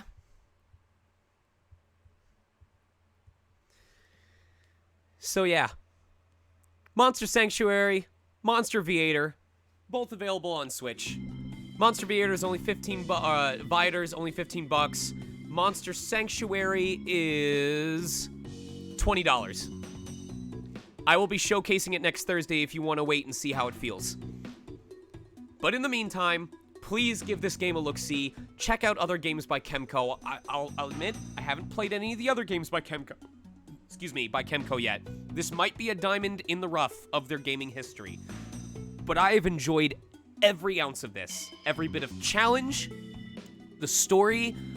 Apparently, there might even be a mystery dungeon trial in the post-game of this game. Jesus.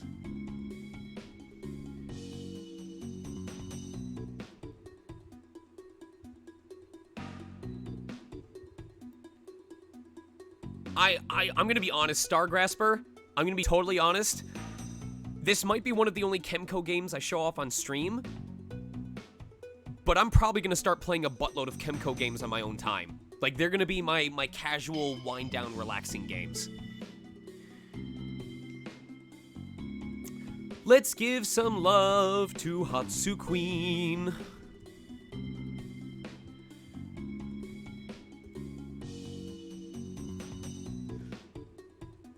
Alright, so we're gonna raid Hatsu, who was the localization lead or director for the Trails of Cold Steel series. And here, you have to type Calvary exactly like this. Trust me, she will get it. Do not say the cavalry is here. Say the Calvary is here. C-A-L-V-A-R-Y. It's very important. I hope you guys enjoyed this game. Please, feel free to get it if you want. Talk to me about your team. Tell me about your busted setup. I'm in love with this game, and I hope you enjoyed seeing it. I will catch you guys tomorrow if my mouth decides... Oh, that's right. I'm going to probably not get my dental work because they never got me the information they were supposed to get me. So I will probably see you guys tomorrow for Stranger of Sword City. Take care, be good to each other. Good night. Let's raid.